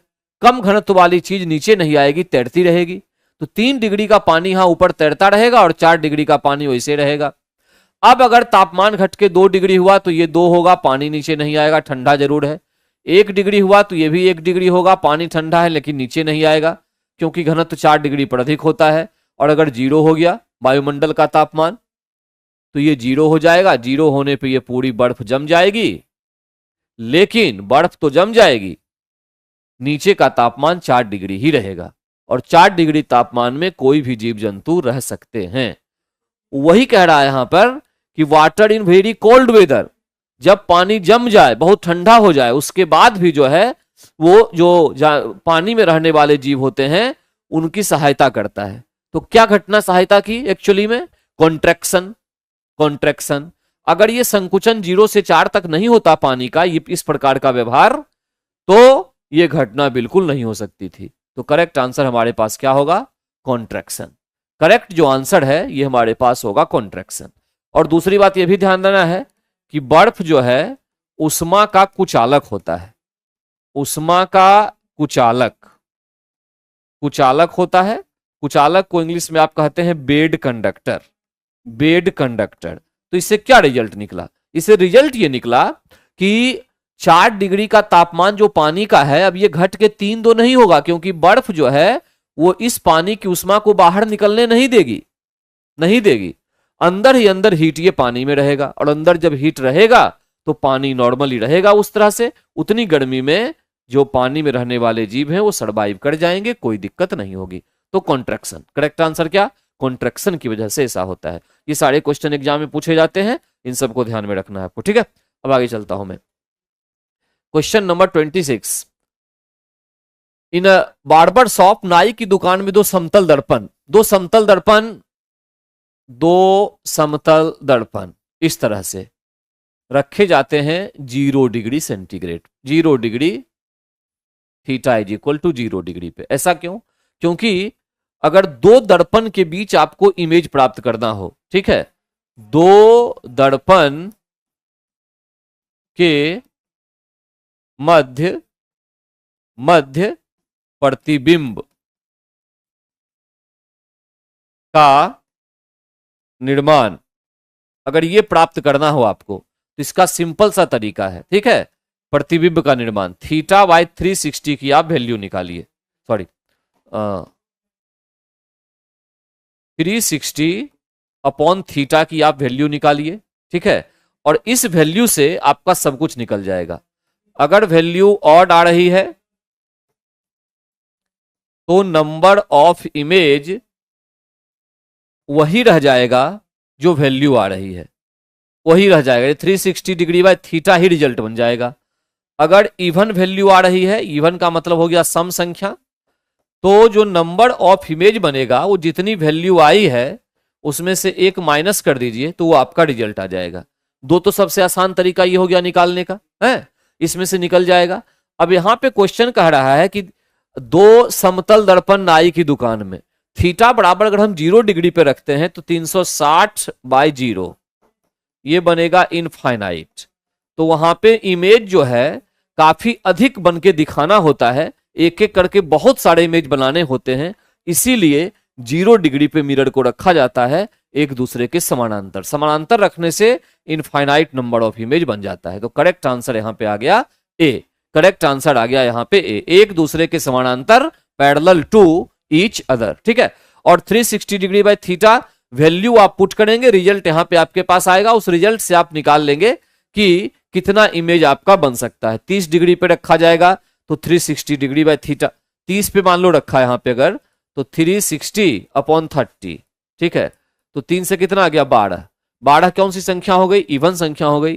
तो कुल प्रतिबिंब जो बनेगा वो 11 बनेगा। 360 बाय थीटा की वैल्यू 12 थी, 12 में से एक माइनस कर दिया तो यहां पे बन जाएगा 12 माइनस 1 यानी 11 है। अगर ऑड ही वैल्यू आ रही है, मान लो 360 डिग्री बाय 40 रखा हमने, 360 डिग्री बाय 40 तो 4 9 जा 9, 9 तो ऑड वैल्यू है तो इमेज की संख्या 9 ही रह जाएगी। ऐसे करके रिजल्ट निकलता है। जो भी एंगल दिया रहेगा दो दर्पण के बीच उसकी वैल्यू यहां पुट करेंगे, रिजल्ट आ जाएगा। यहां पे करेक्ट आंसर क्या होगा, parallel to each other, parallel to each other. उसका क्वेश्चन नंबर 27 है कि पृथ्वी के चुंबकीय क्षेत्र में रखे गए दंड चुंबक जिसका उत्तरी ध्रुव भौगोलिक उत्तर दिशा की ओर स्थित है, भौगोलिक उत्तर दिशा की ओर स्थित है, इसका मतलब वो मैग्नेटिक साउथ है, मैग्नेटिक साउथ है वो। ठीक है, ये होता है कि चारों ओर उदासीन बिंदुओं की संख्या होती है। Number of neutral point around a bar magnet placed in the earth's magnetic field whose north pole is located in the geographical north direction is. देखिए, एक तो बार मैग्नेट ये होता है, नॉर्थ और साउथ पोल होते हैं, इसमें मैग्नेटिक फील्ड लाइन निकलती है, नॉर्थ से निकल के वो साउथ में जाती है और साउथ में भी खत्म नहीं होती, मैग्नेट के अंदर चलती है और चलते चलते फिर वहीं पहुंचती है जहां से निकली थी। उसी तरह से हम ऐसा कर सकते हैं, इस प्रकार के डायग्राम बना सकते हैं। इसमें सबसे इंपॉर्टेंट पॉइंट तो यह है, इसको कहते हैं चुंबकीय बल रेखा। चुंबकीय बल रेखा हमेशा हमेशा गोलीय परिपथ का निर्माण करती है, परिपथ का निर्माण करती है, ये आप याद रखेंगे, निर्माण करती है गोलीय परिपथ। कैसे गोलीय, तो देख रहे हो यहां से निकली ऐसे और फिर ऐसे चली गई, यहां से निकली ऐसे चली गई, तो गोल परिपथ हो गया, बंद परिपथ का निर्माण करती है गोलीय, या इसको हम कह सकते हैं बंद परिपथ का निर्माण करती है। सबसे इंपॉर्टेंट पॉइंट है मैग्नेटिक फील्ड का।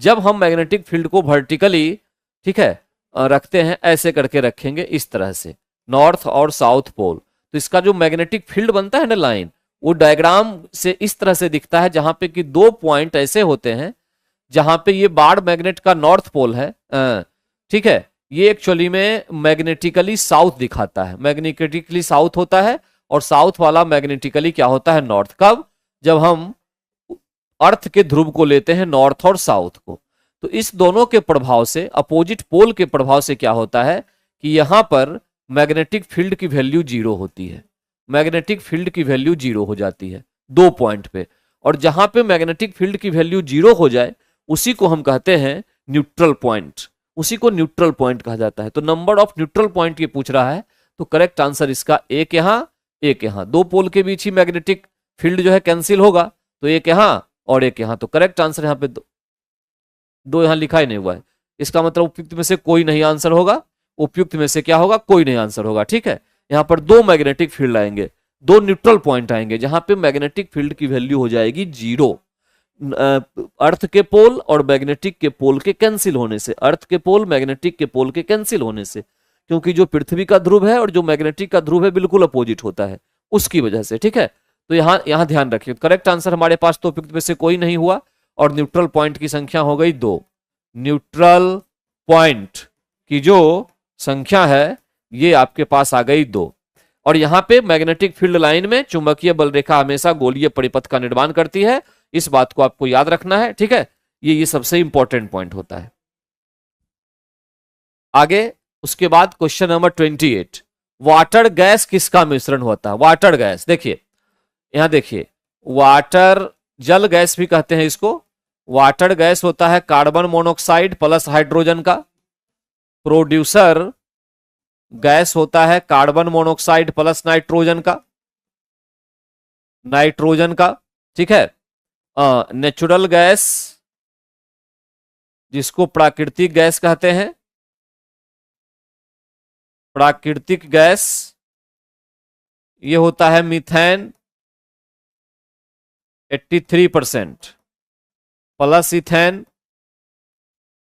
नेचुरल गैस एलपीजी की बात करें, लिक्विड पेट्रोलियम गैस, तो ये होता है प्रोपेन प्लस ब्यूटेन। और एक और मैं लिखना चाह रहा हूं गैसोहोल, गैसोहोल ये होता है पेट्रोल प्लस इथेनॉल या अल्कोहल इथेनॉल, ठीक है। इसको गैसोहोल कहते हैं, ये इंपॉर्टेंट है, ध्यान दीजिएगा। तो इतने सारे गैस हैं जो इसका कॉम्बिनेशन मैंने लिखा था। यहां पे अगर आप देखें वाटर गैस का, तो carbon monoxide plus hydrogen, correct answer क्या हो गया? ए हो गया, करेक्ट आंसर हो गया ए। यहां पे एक याद रखिए, और बायोगैस का, बायोगैस इसमें मीथेन होता है, methane plus carbon dioxide plus impurities होती है। इंप्यूरिटीज यानी अशुद्धियां होती है, अशुद्धियां। इतनी चीजें आपको याद रखना है यहाँ पे, ठीक है। इतने पॉइंट्स आपको याद रखने हैं, तो ये आपका करेक्ट आंसर हुआ। आगे चलिए क्वेश्चन नंबर 29 पे। आधुनिक परमाणु प्रतीक, आधुनिक परमाणु प्रतीक मॉडर्न न्यूक्लियर सिंबल क्या होता है? जैसे एक्स कोई एलिमेंट है, तो इस एलिमेंट में यहां पर हम लिखते हैं एटॉमिक नंबर, एटॉमिक नंबर या परमाणु संख्या, परमाणु संख्या ये जेड हो गया। और यहां पर लिखते हैं mass number, mass number A, द्रव्यमान संख्या, द्रव्यमान संख्या ऐसे करके लिखते हैं। ये सबसे पहले बताया था हमें किसने? बर्जीलियस के द्वारा दिया गया था। ये करेक्ट आंसर भी हो गया, बर्जीलियस ने हमें इसके बारे में बताया था, ठीक है। बर्जीलियस। डाल्टन क्या है? ये सर्वप्रथम, सर्वप्रथम परमाणु यानी एटम के बारे में डाल्टन ने बताया। ये कह सकते हैं कि एटम शब्द किसने दिया? तो डाल्टन ने दिया। एटम शब्द, शब्द डाल्टन ने दिया, ठीक है, डाल्टन ने दिया। एटम शब्द जो है वो डाल्टन के द्वारा दिया गया था, ये ध्यान रखिए। ये इसको खत्म कर देते हैं, ठीक है। एटम शब्द किसने दिया? तो डाल्टन के द्वारा दिया गया था, ये ध्यान रखिएगा। डाल्टन के बारे में इसकी थ्योरी आई थी बाद में, हालांकि इसकी थ्योरी बाद में चल के गलत हो गई बहुत ज्यादा, ठीक है, ये ध्यान रखना है। तो बहुत ज्यादा सक्सेसफुल ये हुआ नहीं डाल्टन। बोर्ड का मॉडल आया था रदरफोर्ड के बाद। यहां पर ध्यान रखना है कि एक रदरफोर्ड मॉडल भी आया था, रदरफोर्ड मॉडल 1911 में। इसको नाभिकीय मॉडल कहते हैं, न्यूक्लियर मॉडल। नाभिकीय मॉडल कहते हैं क्योंकि नाभिक के बारे में जानकारी जो है वो इसी से हमें प्राप्त हुई थी, नाभिकीय मॉडल, ठीक है। तो इस तरह से नाभिक से रिलेटेड जो है जानकारी पहली बार रदरफोर्ड मॉडल के द्वारा हमें मिली थी। इसको इसलिए इस मॉडल को नाभिकीय मॉडल के नाम से जाना जाता है, ठीक है। इसको नाभिकीय मॉडल कहते हैं। तो एक तो पॉइंट ये हो गया, ओके। अब इसके बाद एक और मॉडल था थॉमसन मॉडल। थॉमसन मॉडल, इसको पल्म पडिंग मॉडल के नाम से भी जानते हैं। पल्म पडिंग मॉडल भी इसको कहा जाता है। यह भी क्वेश्चन कभी कभी एग्जाम में पूछा जाएगा, तो इसको ध्यान में रखना, पल्म पडिंग मॉडल, ठीक है। थॉमसन मॉडल को पल्म पडिंग मॉडल के नाम से भी जानते हैं। यह भी एटम से रिलेटेड ही मॉडल है, ठीक। तो बोर्ड का मॉडल हो गया, रदरफोर्ड का हो गया, थॉमसन का हो गया, डाल्टन का हो गया, ये सारे मॉडल एटम से रिलेटेड मॉडल है, परमाणु से संबंधित जो है सारे मॉडल होते हैं, ठीक। अब नेक्स्ट पॉइंट आइए, कार्बन मोनोऑक्साइड से प्रदूषित वायु में सांस लेना खतरनाक होता है, क्योंकि देखिए कार्बन मोनोऑक्साइड जो है वो क्या करती है कि ब्लड में उपस्थित हीमोग्लोबिन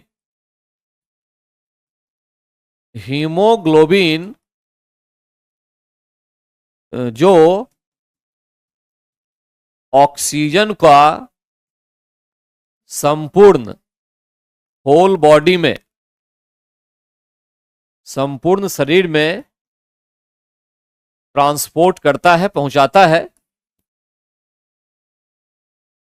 हीमोग्लोबिन के साथ अभिक्रिया कर उसे समाप्त कर देता है, उसे समाप्त कर देता है। और सिंपल सी बात है, जब उसे समाप्त कर देगा तो ऑक्सीजन पहुंचाने वाला जो सिस्टम था वही खत्म हो गया, तो बॉडी में ऑक्सीजन पहुंचेगी नहीं तो लोग जीवित नहीं रह पाएंगे, है ना। तो इसलिए करेक्ट आंसर हम ये लिखेंगे इसमें कि कार्बन मोनोऑक्साइड हीमोग्लोबिन के साथ संयोजन करता है और संयोजन करने के पश्चात जो है वो ऑक्सीजन की पूर्ति शरीर को नहीं हो पाती है और अंत में हमें हमारी डेथ हो जाती है। तो हीमोग्लोबिन के साथ संयोजन करता है। करेक्ट आंसर यहां पे निकल के आया बी, कार्बन मोनोऑक्साइड हीमोग्लोबिन के साथ संयोजन करता है और करने के बाद उसको समाप्त कर देता है। इसीलिए ये जो है कार्बन मोनोऑक्साइड को मोस्ट डेंजरस गैस, है ना, ये कहते हैं इसको मोस्ट डेंजरस, काफी खतरनाक गैस के नाम से इसको जाना जाता है। दम घोटू गैस भी इसको कहते हैं हिंदी में, दम घुटने से मृत्यु हो जाए, ठीक है। तो इस बात को ध्यान में रखिएगा। कार्बन मोनोऑक्साइड प्रोड्यूस कहां से होगी इसको भी याद रखिएगा। कार्बन मोनोऑक्साइड का प्रोडक्शन कहां होगा, हमेशा एक शब्द याद रखना है, एक ही शब्द याद रखना है, इनसफिशिएंट बर्निंग। इनसफिशिएंट बर्निंग यानी अपर्याप्त या अपूर्ण दहन। अपूर्ण दहन, पूरा कोई चीज नहीं जला हो, आधा अधूरा जला हो तो उससे हमेशा कार्बन मोनोऑक्साइड निकलेगा, ध्यान रखिएगा, हमेशा उससे कार्बन मोनोऑक्साइड निकलती है, ठीक है। नेक्स्ट, निम्नलिखित में से डैश आम के पौधे और बंदर दोनों की कोशिकाओं में पाया जाता है। ये तो सेल मेम्ब्रेन, ठीक है, correct answer C, cell membrane. Cell membrane जो है ये एक्चुअली में आम के पौधे और बंदर दोनों की कोशिकाओं में पाया जाता है, जबकि सेल मेम्ब्रेन बेसिकली जो है प्लांट सेल में पाया जाता है, ठीक है, प्लांट सेल में, जंतु सेल की चीज नहीं है ये, लेकिन बंदर में ये बेसिकली पाया जाता है। तो ये एक एक्सेप्शन है, इसको आपको याद रखना है, एक्सेप्शन है। क्लोरोप्लास्ट क्या है, इसमें क्लोरोफिल होता है, इसमें क्लोरोफिल होता है जो फोटोसिंथेसिस में मदद करता है, फोटोसिंथेसिस में सहायता करता है, फोटोसिंथेसिस में सहायता करता है, ठीक है। एक तो पॉइंट ये हो गया, फोटोसिंथेसिस में सहायता करता है, एक तो पॉइंट ये हो गया। अच्छा, इसमें क्लोरोफिल, ये भी देखिए, क्लोरोफिल में मैग्नीशियम धातु होती है, ये भी ध्यान रखिएगा। क्लोरोफिल में मैग्नीशियम धातु होती है, भी एक्स्ट्रा पॉइंट बन गया। तो क्लोरोप्लास्ट की बात हो गई। सेंट्रियोल जो एक चीज है ना, सेंट्रोसोम में पाया जाता है सेंट्रियोल। इसमें एक ध्यान रखिएगा कि ये सेल डिवीजन में भाग लेता है, सेल डिवीजन में भाग लेता है। हम लोग जानते हैं कि हमारी कोशिकाएं जो होती है वो हर हमेशा डिवाइड होते रहती है, ब्रेक होते रहती है ना।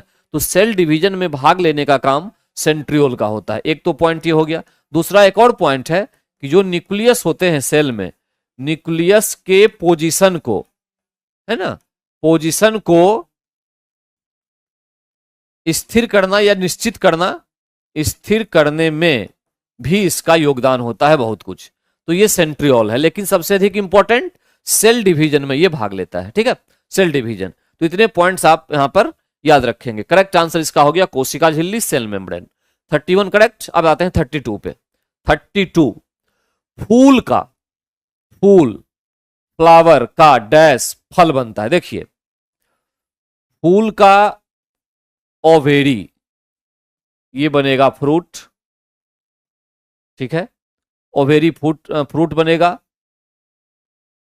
ओव्यूल्स ये सीड बनेगा यानी बीज बनेगा। ओवेरी वॉल जो होगा वो पेरिकार्प का निर्माण करेगा, पेरिकार्प का निर्माण करेगा, ठीक है। ये 3 चीजें होती जो आपको याद रखना है। एक फ्लावर जो होता है, एक फूल, उसके 3 पार्ट्स हैं और तीनों पार्ट 3 चीज का निर्माण करते हैं। एक पूरा जब हम फ्रूट, एक फल लेते हैं तो फल को आप काटेंगे, उसका ऊपर का एक हिस्सा होता है, ठीक है, बीच का हिस्सा होता है, अंदर का हिस्सा होता है, फिर उसमें बीज होते हैं, ऊपर का छिलका होता है। इन सब चीजों को अगर हम देखें तो इसमें से आपको 3 भाग में बांटना पड़ेगा। ओवेरी से फल बनता है। अगर कभी ऐसा हो जाए कि कुछ ऐसे होते हैं फ्रूट, फल, जिनका निर्माण ओवेरी से नहीं होता है तो इसको हम फॉल्स फ्रूट कहते हैं, ये भी ध्यान रखना है। तो फ्रूट भी 2 प्रकार के हो जाते हैं, ठीक है, ट्रू और फॉल्स। फ्रूट जो होते हैं 2 प्रकार के, एक तो ट्रू हो गया, एक हो गया फॉल्स। फॉल्स, ओवेरी से फल नहीं बनेगा, नहीं बनेगा तो ये कहलाएगा फॉल्स। जैसे एग्जांपल के तौर पे एप्पल फॉल्स फ्रूट है, ध्यान दीजिएगा। नाशपाती ये सब फॉल्स फ्रूट है, ठीक है। तो इसमें से ये पॉइंट हो गए। अब यहां पे ये 2 पॉइंट हो गए एप्पल। उसके बाद अब देखिए ये जो पेरिकार्प है इसके 3 हिस्से, एपिकार्प, मेसोकार्प और एंडोकार्प, ये 3 पॉइंट हैं। क्या ये होता है, समझ लीजिए बात को। तो ट्रू और फॉल्स तो समझ में आ गया। ओवेरी से फल नहीं बनेगा तो फॉल्स, जैसे एप्पल फॉल्स फ्रूट। गुआवा जो है वो ट्रू फॉल्स है, ट्रू है, अमरूद जिसको कहते हैं, ठीक है। तो एक तो फ्रूट बना ओवेरी से, फ्रूट के अंदर का बीज जो है वो बना ओव्यूल से, OVULES। इसकी थोड़ी मुझे हिंदी नहीं आ रही है तो थोड़ा सा आप एडजस्ट आप लोग कर लेना, ठीक है। तो ओव्यूल्स हो गया। और तीसरा जो है ओवेरी वॉल, इससे बनता है पेरिकार्प। अब ये पेरिकार्प के 3 हिस्से होते हैं। एपिकार्प फल का सबसे बाहरी हिस्सा, फल का सबसे बाहरी हिस्सा जो छिलका होता है ना, छिलका, हिंदी में जिसको हम छिलका कह सकते हैं, बाहरी हिस्सा, ये हो गया एपिकार्प, ठीक। मेसोकार्प से क्या बनेगा, फल के बीच का भाग, फल के बीच का भाग क्या कहेंगे इसको, इसको पल्प कहते हैं, पल्प या गुदा इसको कहते हैं, पल्प। जो मोस्ट इंपॉर्टेंट पार्ट जो फल का हुआ वो मेसोकार्प, बीच का भाग जो हुआ, गुद्दा जिसको हम कहते हैं ये। और एंडोकार्प जो एक्चुअली में होता है वो उससे सीड्स यानी सीड्स के आवरण बनते हैं, बीजों को ढकने के लिए जो चीज बनता है वो होता है एंडोकार्प। ये तीनों हिस्सा किसका है, पेरिकार्प का ही हिस्सा है। और पेरिकार्प का निर्माण किससे हुआ, ओवेरी वॉल से हुआ। तो कुल मिला के कंक्लूजन ये निकला। इतने पॉइंट्स आपको याद रखना इसमें। तो करेक्ट आंसर क्या निकला 32 का, सी। 32 का करेक्ट आंसर क्या निकला, सी, ठीक है। अब आइए नेक्स्ट 33 पर। 1857 के विद्रोह के विषय में निम्नलिखित में से कौन सा एक कथन सही नहीं है। 1857 का जो विद्रोह था 10 मई, कई बार हो चुकी है चर्चा, ठीक है, मेरठ से। 11 मई कहां से, दिल्ली से, ठीक है, प्रारंभ हुआ था। अवध के सैनिकों ने सबसे अधिक संख्या में भाग लिया था, सबसे अधिक संख्या में भाग लिया था, भाग लिया था। ये सबसे इंपॉर्टेंट पॉइंट है, ठीक है। अवध के सैनिकों ने। बिहार में प्रारंभ कहां से हुआ, बिहार में रोहिणी से प्रारंभ हुआ, रोहिणी से ये प्रारंभ हुआ था बिहार में, ठीक है। अब यहां पर 1857 का जो विद्रोह था उसके संबंध में कह रहा है कौन सा कथन सही नहीं है।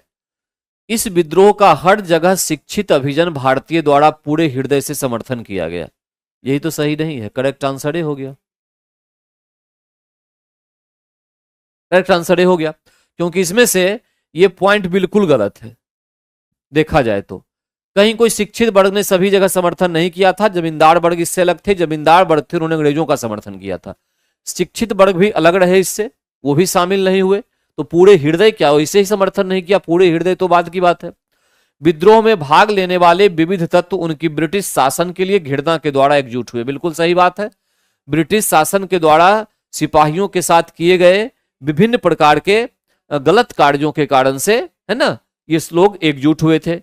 विद्रोह में हिंदू मुस्लिम एकता की भूमिका को ब्रिटिश अधिकारियों समेत अनेक द्वारा माना गया था। बिल्कुल कहा गया था ये, ठीक है, कि ये एकता की वजह से ये ज्यादा सफल हो पाया। अगर हिंदू मुस्लिम एकता नहीं होती तो सफलता उतनी नहीं मिलती, ठीक है। इसे 1857 के विद्रोह को भारत का प्रथम स्वतंत्रता संग्राम कहा था। किसने? बीडी सावरकर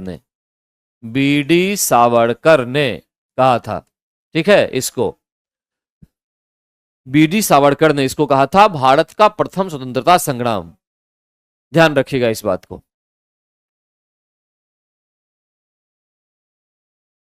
आगे चलते हैं क्वेश्चन नंबर 34 की ओर।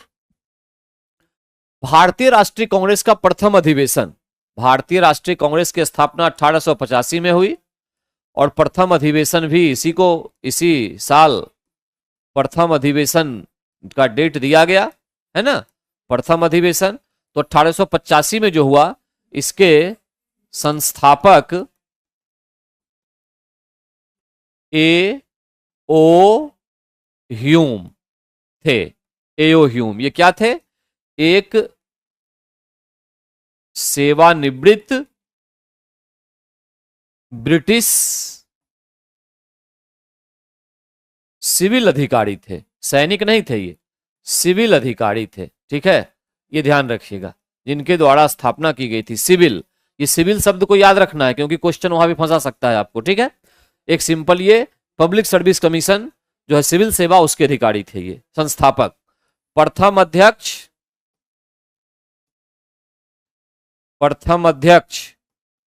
W.C. बनर्जी। कुल प्रतिनिधि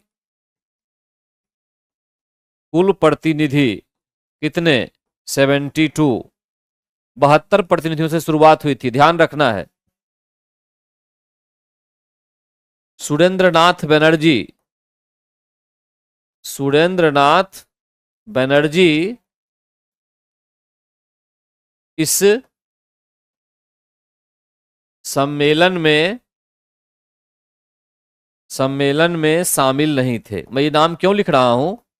शामिल नहीं थे, ऐसा इसलिए मैं कह रहा हूं क्योंकि ये क्वेश्चन एग्जाम में पूछा भी जा चुका है और इंपॉर्टेंट भी है कि जो कांग्रेस की स्थापना हो रही थी उस समय उन्होंने काफी जोर शोर से स्थापना में योगदान दिया था। हालांकि उनका अपना भी संगठन था सुरेंद्रनाथ बनर्जी का, ठीक है। लेकिन जो व्यक्ति बिल्कुल एक्टिव हो, इन्वॉल्व हो और वो प्रथम ही जो अधिवेशन हो उसमें ना आए तो ये क्वेश्चन बनता है। लगभग लोग आए थे, वो नहीं आए थे क्योंकि उनकी अपनी जो संस्था थी उसकी मीटिंग भी उसी समय थी। बाद में चल के उनकी संस्था का विलय कर दिया गया कांग्रेस में और पूरी तरह से कांग्रेस में वो आ गए, ठीक है। लेकिन याद रखिएगा कि सुरेंद्रनाथ बनर्जी इस प्रथम अधिवेशन में शामिल नहीं थे। प्रथम अधिवेशन जहां होना था वहां पे नहीं हुआ। कारण यह था कि उस जगह पे एक बीमारी फैल गई, महामारी, प्लेग फैल गया था, ठीक है। तो इस तरह से जो पॉइंट है वो ये है कि इसमें से पूना में हैजा फैलने के कारण संयोजक कांग्रेस के प्रथम अधिवेशन का स्थान पूना से मुंबई बदलने पर विवश हुए थे। करेक्ट आंसर हो गया सी। तो 34 का करेक्ट आंसर हमारे पास होगा सी। 34 का करेक्ट आंसर जो है वो हमारे पास आया सी, ठीक है।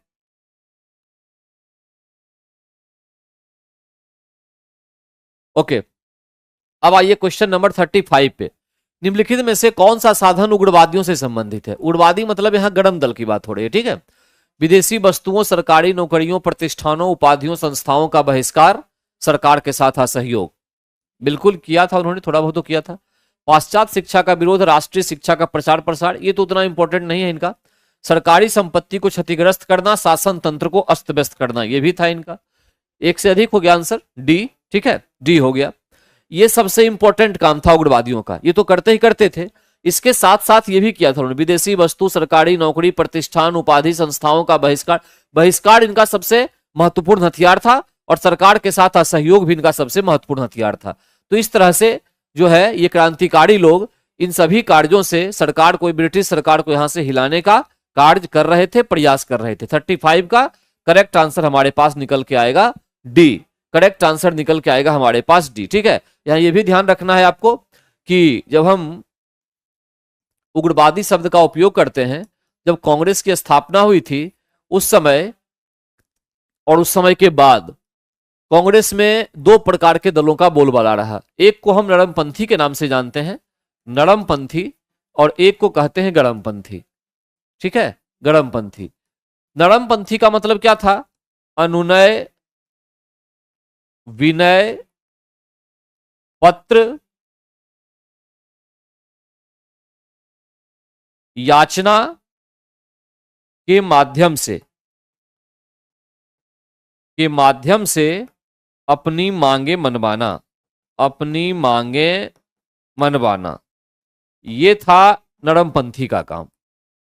पत्र विपत्र जाके याचना वगैरह के माध्यम से, है ना, कि हमें कर दीजिए वाला। गरमपंथी ऐसे नहीं थे, ये हथियार का प्रयोग भी करने के लिए तैयार रहते थे। केवल एक ही पॉइंट मैंने इसीलिए लिखा क्योंकि और सब बातें लिखी हुई है, और तो सब गरमपंथी के बारे में है ही। सरकारी संपत्ति को क्षतिग्रस्त करना, शासन तंत्र को अस्त व्यस्त करना वगैरह वगैरह, ये सब गरमपंथी का था। तो दो प्रकार के लोग थे गरमपंथी में। आपको पता होगा कि लाल बाल पाल का नाम आता है, लाल बाल और पाल का नाम आता है। इसके साथ एक अरविंद घोष, अरविंद घोष का नाम आता है। ठीक है, ये सब गरम दल के नेता थे। लाला लाजपत राय, बाल गंगाधर तिलक, विपिन चंद्र पाल, अरविंद घोष, ये सब गरम दल। नरमपंथी की बात अगर करें नरम दल में, तो इसमें थे फिरोज शाह मेहता, फिरोज शाह मेहता, गोपाल कृष्ण गोखले,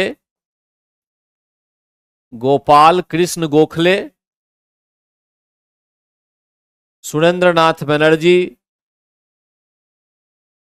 सुरेंद्रनाथ बनर्जी,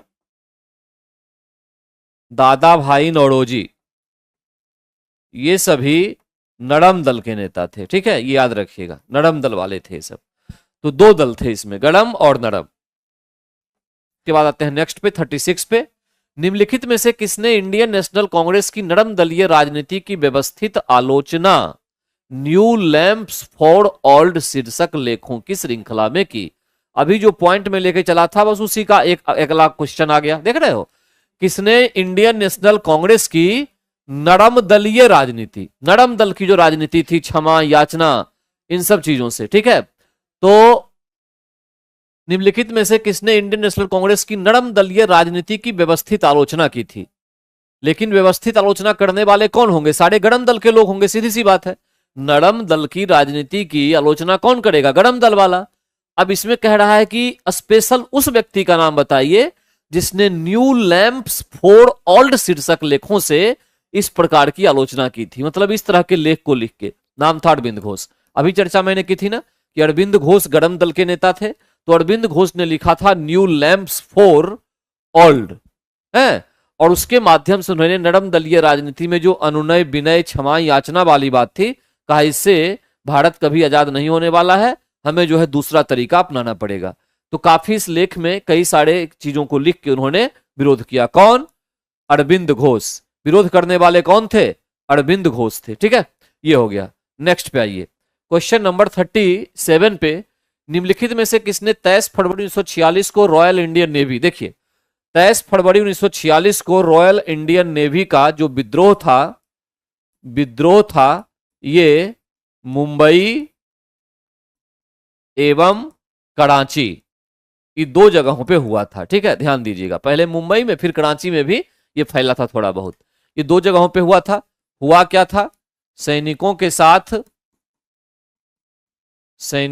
साथ अभद्रता के खिलाफ या के विरुद्ध, एक तो ये, और दूसरा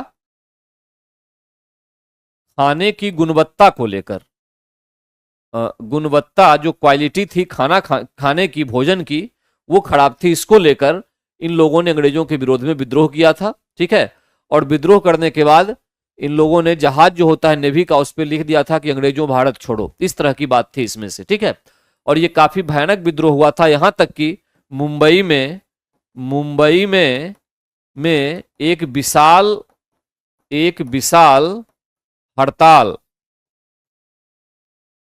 का आयोजन भी किया गया था। विशाल हड़ताल का आयोजन भी हुआ था, इसमें आयोजन हुआ था। इतने पॉइंट आप याद रखेंगे इंडियन नेवी वाले में। ठीक है, ये 3 पॉइंट हुआ था। बाद में चल के सरदार वल्लभ भाई पटेल और जिन्ना के कहने पर इन लोगों ने समर्पण कर दिया और कहा था कि हम भारत के सामने समर्पण कर रहे हैं, ब्रिटिश के सामने नहीं। तो इसमें सरदार वल्लभ भाई पटेल और मोहम्मद अली जिन्ना की महत्वपूर्ण भूमिका थी। ठीक है, इस बात को याद रखिएगा। तो रॉयल इंडियन नेवी का जो विद्रोह था उसको आत्मसमर्पण करवाने में वल्लभ भाई पटेल और मोहम्मद अली जिन्ना, इनकी सबसे महत्वपूर्ण भूमिका थी। इनकी भूमिका महत्वपूर्ण थी। करेक्ट आंसर हो गया सी। करेक्ट आंसर इसका हो गया सी। अब 38 पे आते हैं। निम्नलिखित में से कौन सा कथन पूना पैक्ट 1932 के संदर्भ में सही नहीं है? पूना पैक्ट एक्चुअली में रैमजे मैकडोनाल्ड का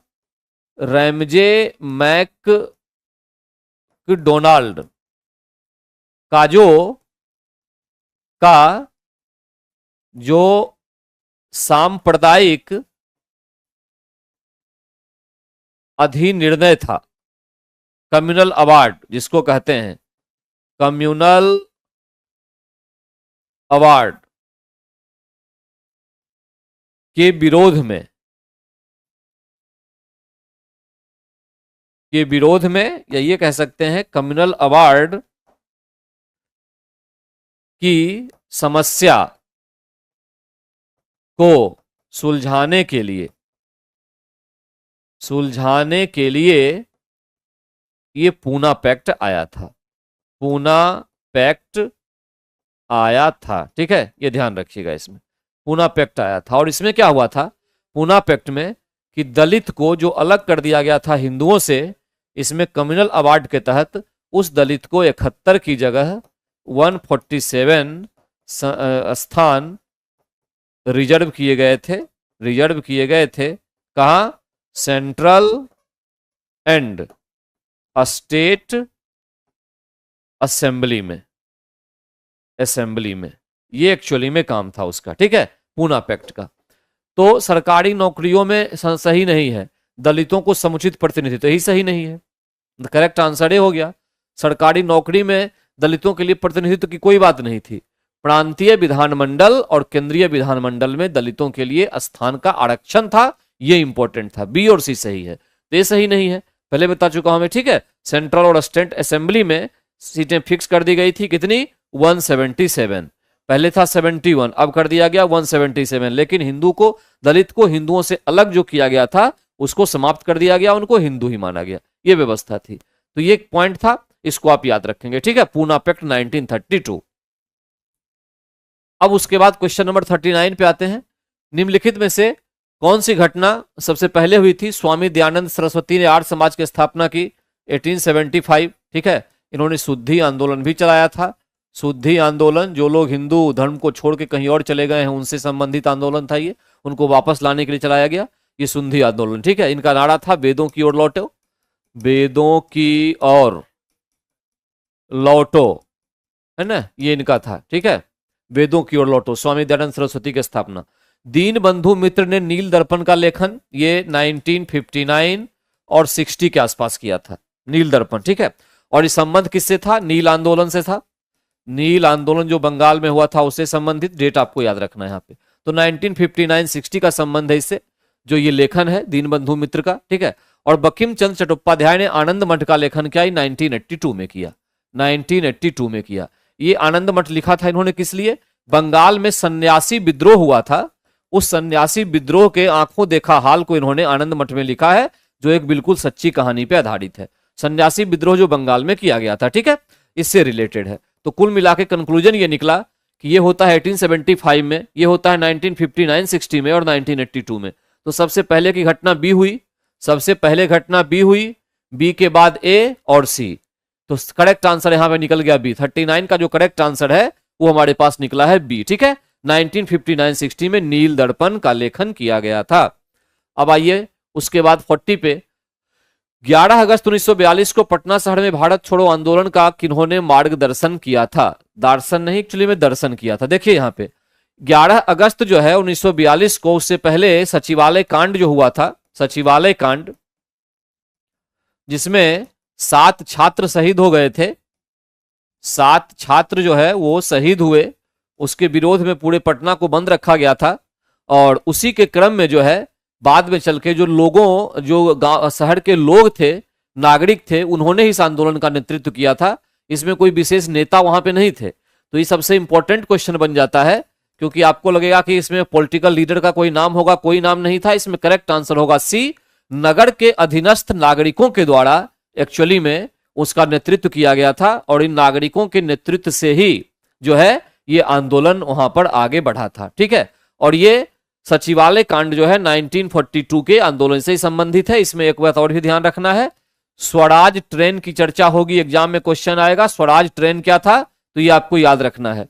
ट्रेन को ही उस समय आंदोलनकारियों ने बंधक बना लिया और ट्रेन को जहां मर्जी वो लेके जाते थे, जहां मर्जी मतलब रोड पे नहीं चलाते थे, पटरी पे ही चलती थी, और आंदोलन जो है उसको करते थे ट्रेन के माध्यम से। तो स्वराज ट्रेन की चर्चा कहां पे हुई है? ये भारत छोड़ो आंदोलन के टर्म में ही हुई है। ठीक है, इतने पॉइंट्स को आप याद रखेंगे।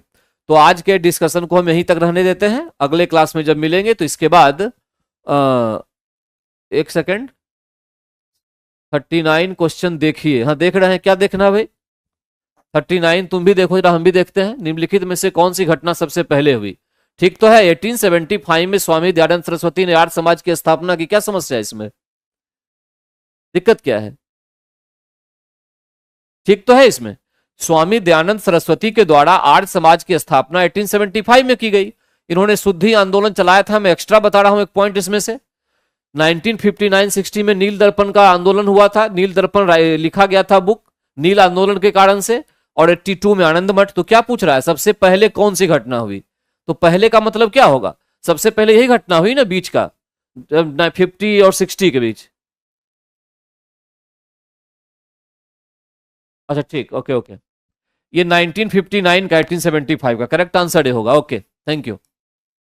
ये एक्चुअली में 1819 में कंफ्यूजन था, 1875 में डेट हुआ है, तो करेक्ट आंसर इसका ए होगा। ठीक है, ये 1959-60 का है, ये 1982 सॉरी 1882। तो यहाँ पे 1875 सबसे पहली घटना ये हो गई। ठीक है, स्वामी दयानंद सरस्वती के द्वारा ये किया गया था।